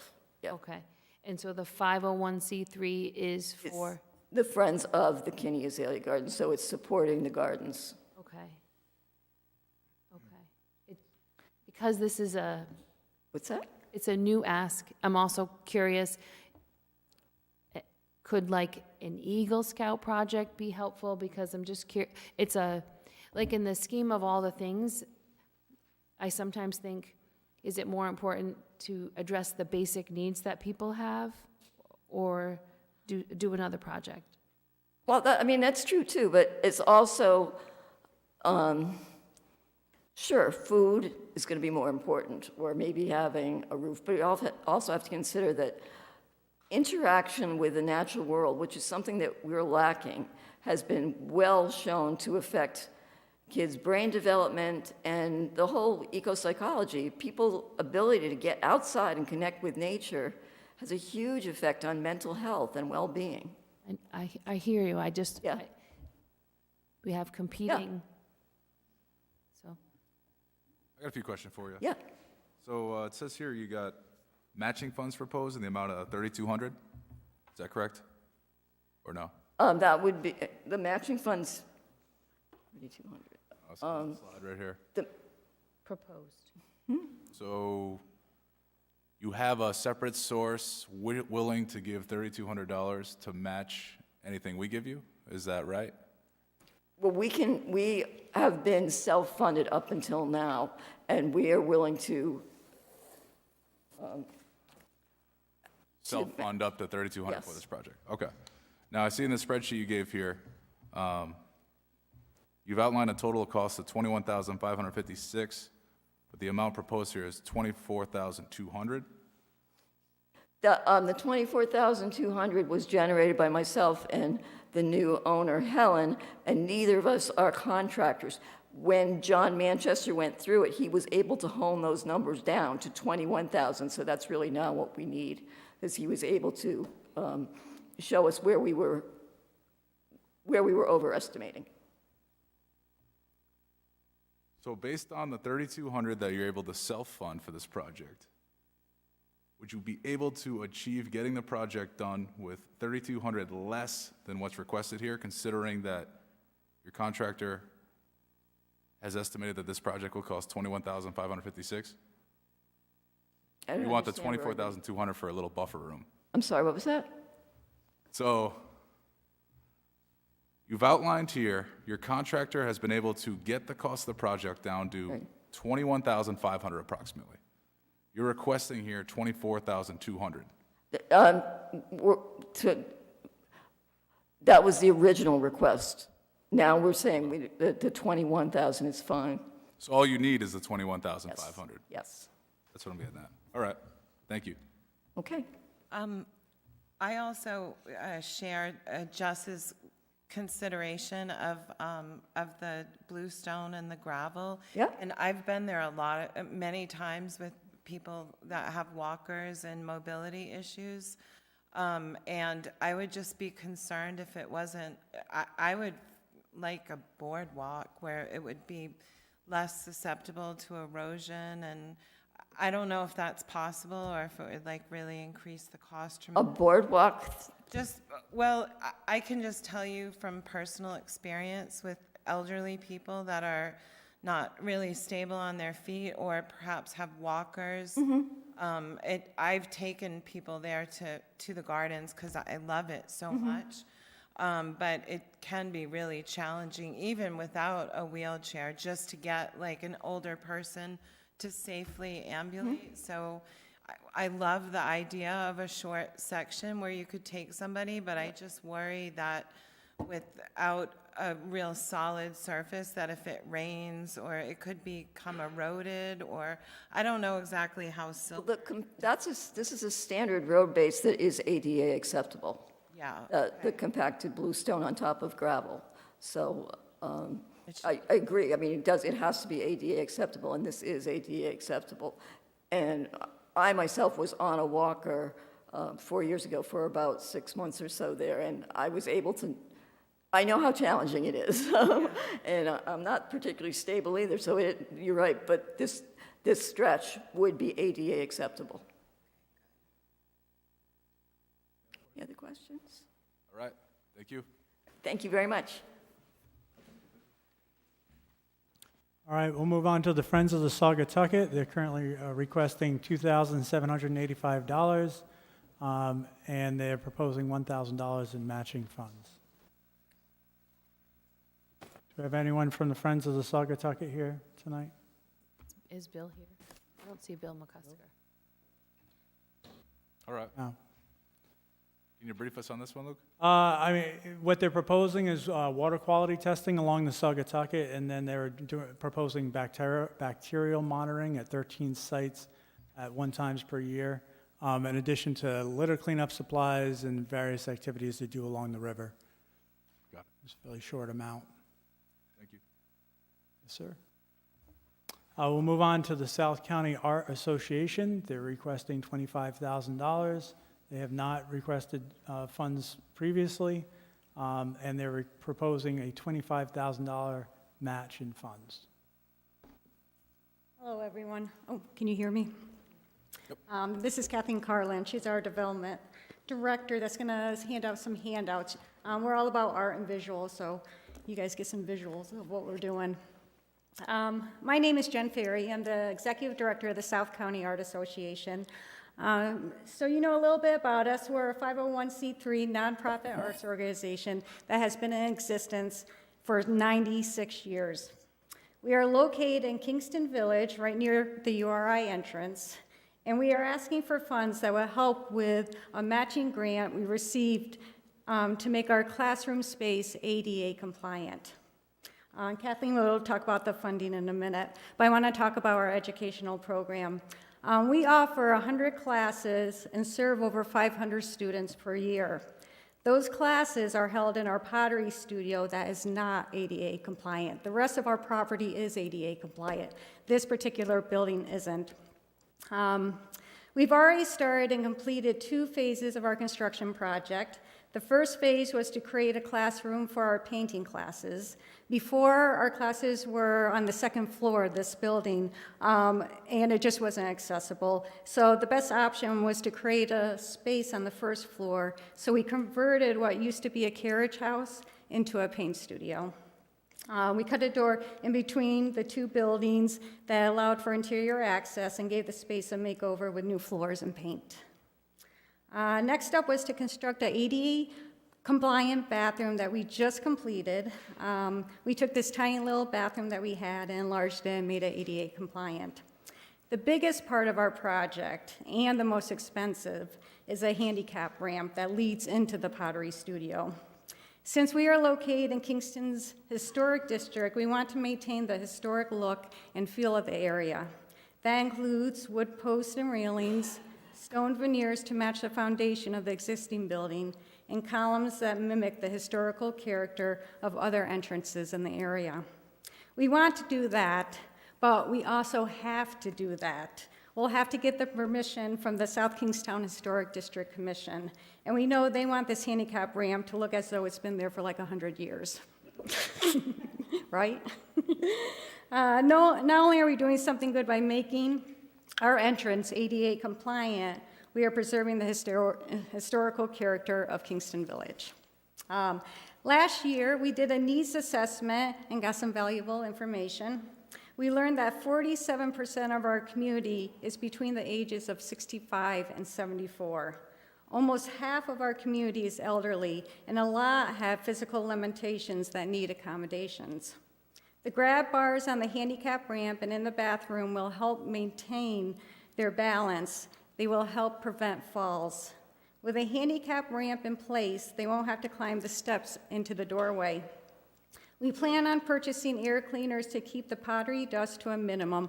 All of these accommodations are for the health of our community. As a nonprofit, we have a responsibility to offer our classes to everyone without barriers. For example, we have scholarships that help low-income people take our classes. But right now, anyone with a physical disability does not have full and equal access to our classes. And we are essentially discriminating against them. And in the spirit of nonprofit work, that's just not right. With the funds we hope to receive, we will be able to become inclusive. When this project is complete, anyone with physical limitations or a disability that wants to take a class with us will be able to. Thank you. You're welcome. I want to come to a class. How do I find this guy? SouthCountyArt.org. Got it. Now, do you want to know anything about the funding? Because this is part of a larger grant that we got from RISCA. Yeah, if you could you fill us in on that? Okay, yeah. Well, we were incorporated in 1929, so we thought this, ADA project would be good, every 95 years, whether you need it or not, We're very excited about it, and we actually have a person now who is in a wheelchair, and we have such a great community there that we have people who are helping her, when she needed to get into the building, and it's going to be so thrilling to be able to see her be able to just wheel in and be able to enjoy it fully. But, we have to thank the voters in Rhode Island for this, because this is part of a bond referendum with the state of Rhode Island, which provided money to RISCA for these cultural facilities grants. And we received a challenge grant last December, it was December of 2021, for $128,525. So this is a 100% challenge grant to do all of these, all of these things.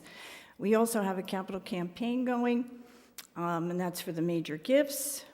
We have grants, and the quiet phase will be complete in April. So the community is going to benefit exceptionally from this project because the arts benefit everyone. The arts exhilarate, they soothe, and they inspire. Does anybody have any questions?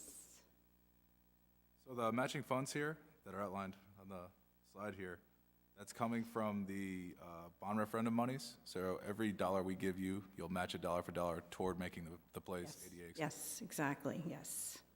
And it provides for the wheels. We have ADA wheels so that people can come in, people who are too tall, You know, accessibility is sometimes you think of wheelchairs, but it's really people with canes, people who have an injury, people who are older, and, you know, all sorts of things, you know.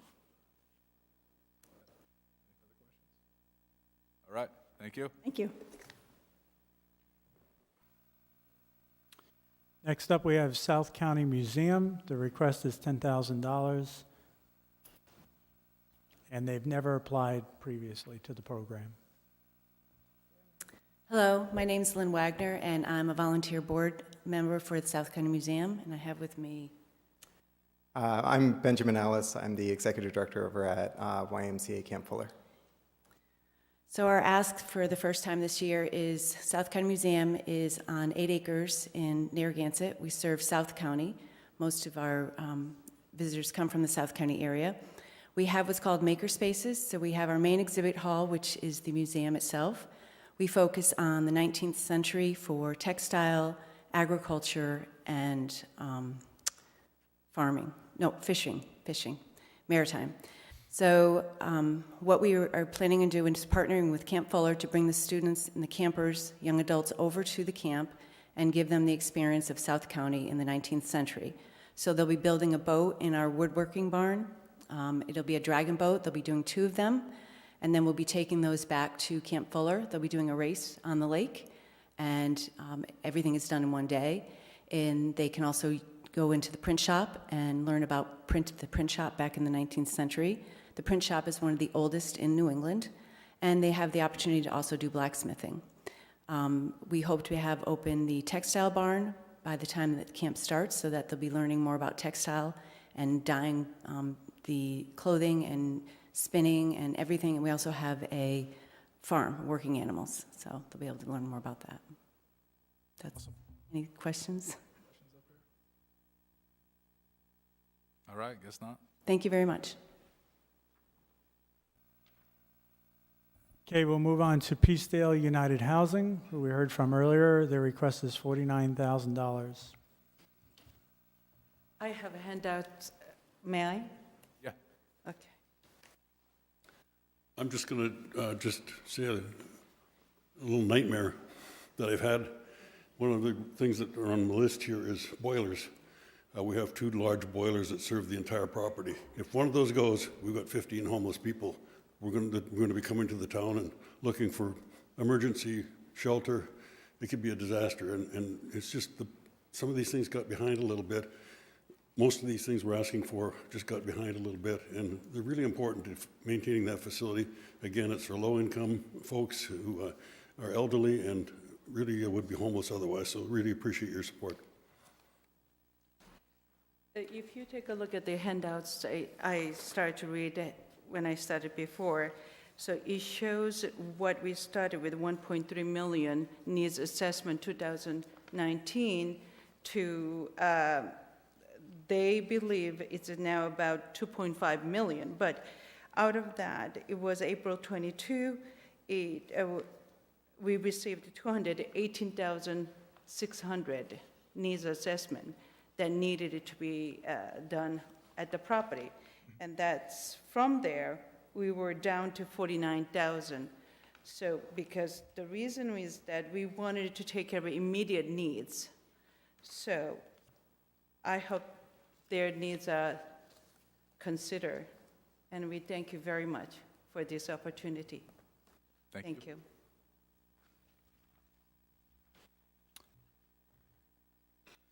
All right, and I believe this is our last one, Wakefield Concert Band. Their request is $13,500, and they have never previously applied. Good evening.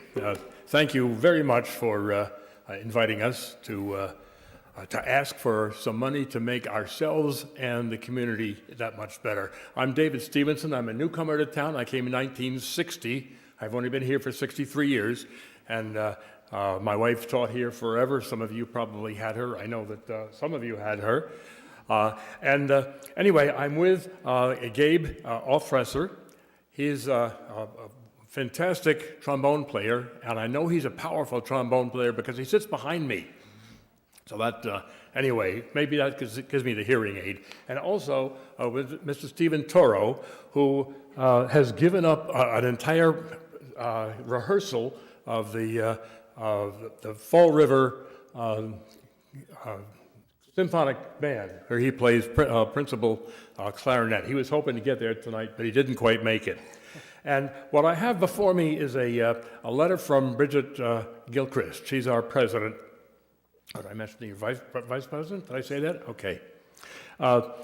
And she wrote a letter. She's in the Carolinas with grandkids, so she can't make it this week. So what I'm going to do is kind of speed breeze through the letter that she wrote and just mention a couple of highlights here. The Wakefield Band, or there has been a band in Wakefield since about 1894. It's mostly South Kingstown local musicians, always very active throughout the town. We're growing. Before the pandemic, we were about 75 members. We were down at the pandemic, more like 50 or something, and now we're up and around 65 or so and growing again, very happily so. We all ages. We don't have high school kids this year. Sometimes we have some high school kids sitting in with us, and they go all the way up to the super ages. Tonight is my 81st birthday, and I'm not the oldest guy in the band. So it's a very wide variety of people with all kinds of ages and interests and so on. Up through, I've been a band member for almost 40 years, and up through 2009, we fell under the auspices of the Recreation Department.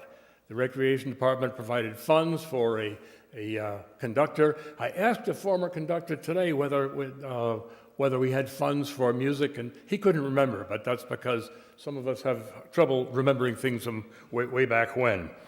The holiday and spring concerts, many of you have been to. I hope you've been to the tree lighting ceremony. We are central to that, and it's one of the nicest events in town. We were, last year, we did take one of the Thursday nights on the River Fire concert stage. We also have some small ensembles that will perform at some senior centers around town. The Music by the Sea, if you haven't been to the summer concerts, starting the last Monday in June and going for 5 concerts, maybe 6 some years, at the Marina Park. We say bring a chair, bring a friend, bring a snack. And it's a wonderful, wonderful evening of music for the entire family. This year we're also doing one of the ones at Marina Park. We're also performing with the South Kingstown High School Band this year. We've always done the Memorial Day service. This year we're going to play with them. We have, since we've been cut off from the town funds, we've incorporated. Oh, we do have a letter of good standing. I wasn't sure about that one. The others kind of scared me, but we've been doing okay. We are functioning. We're a functioning band, very active, and but there are certain things that we just have not been able to do.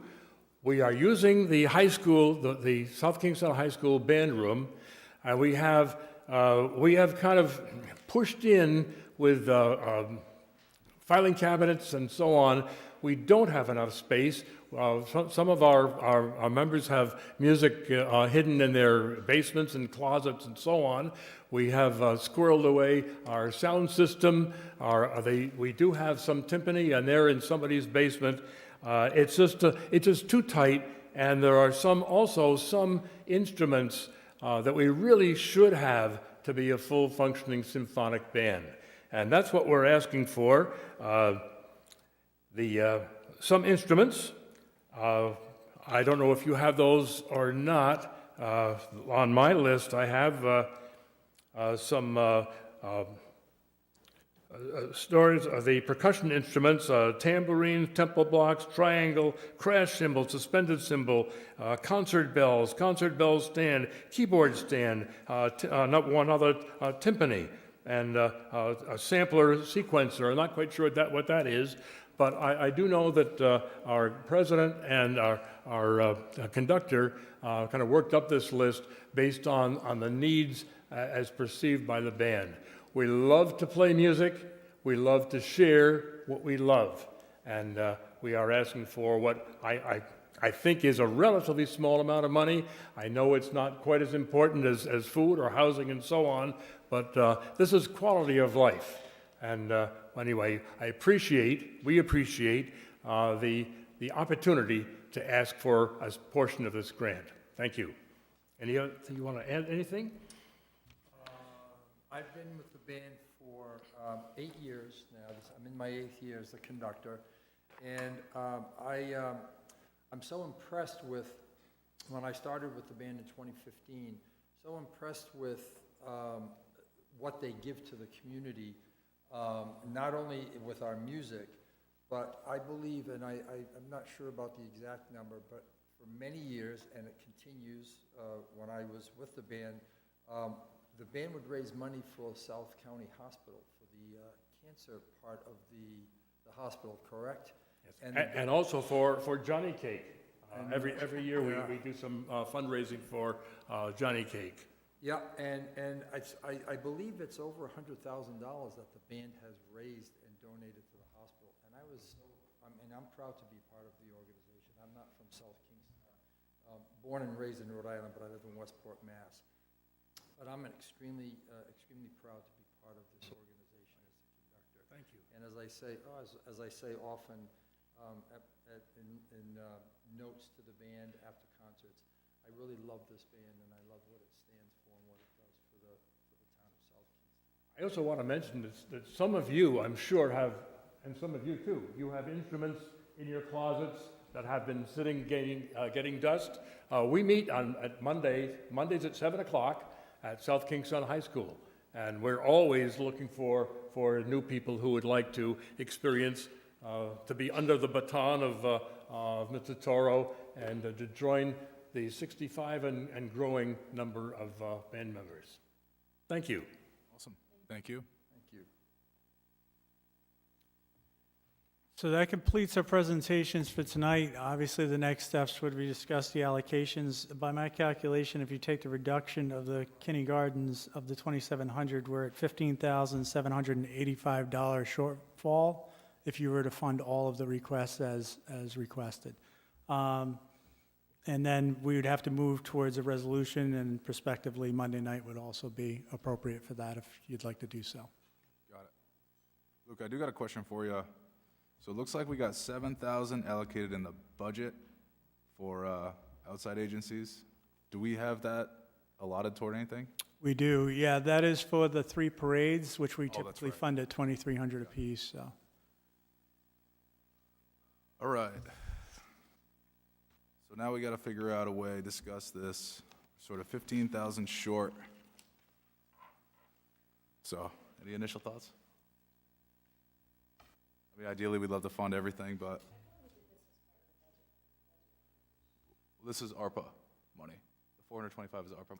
Yeah, it's a little different than the typical process. Typically, we'd be discussing this during the budget meeting, but since it's ARPA, you can certainly discuss it now or later.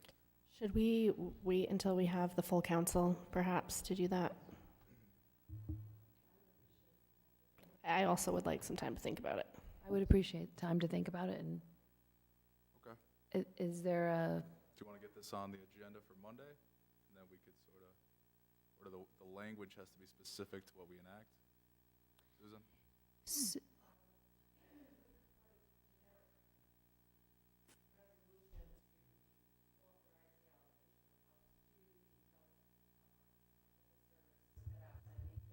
Okay. Then that night we can specify, sort of, got it. All right, let's do that. That works. So what would be helpful? Yes, yep.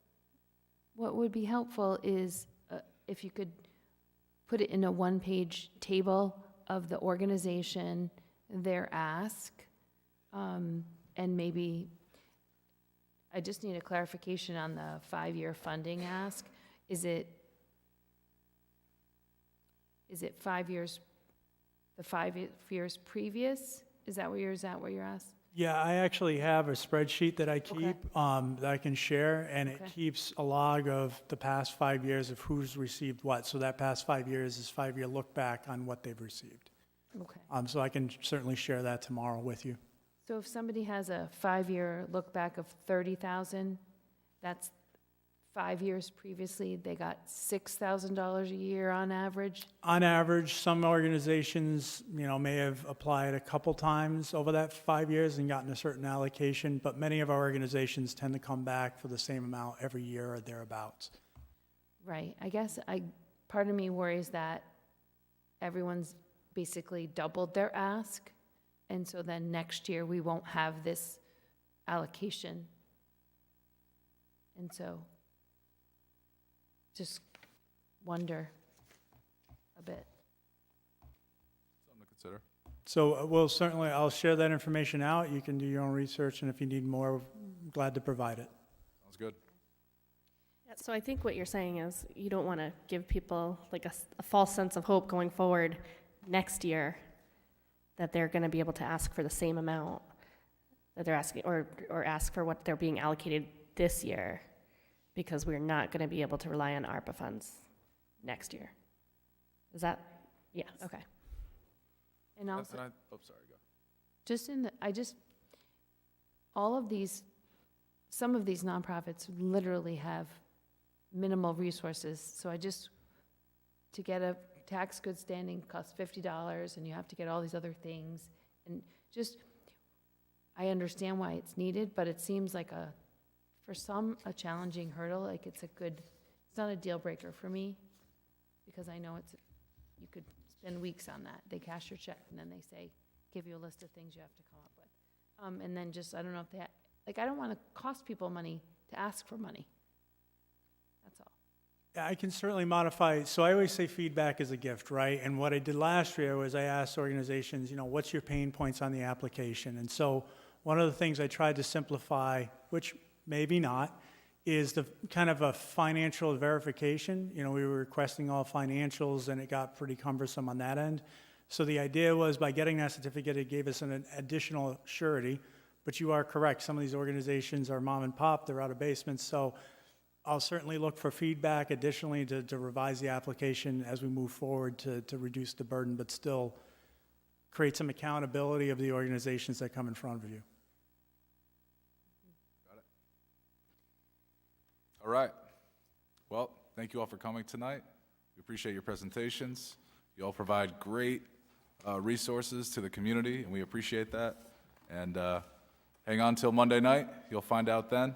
But we're hopeful we can fully fund to the best we can every organization in here. But thank you for coming. Thank you.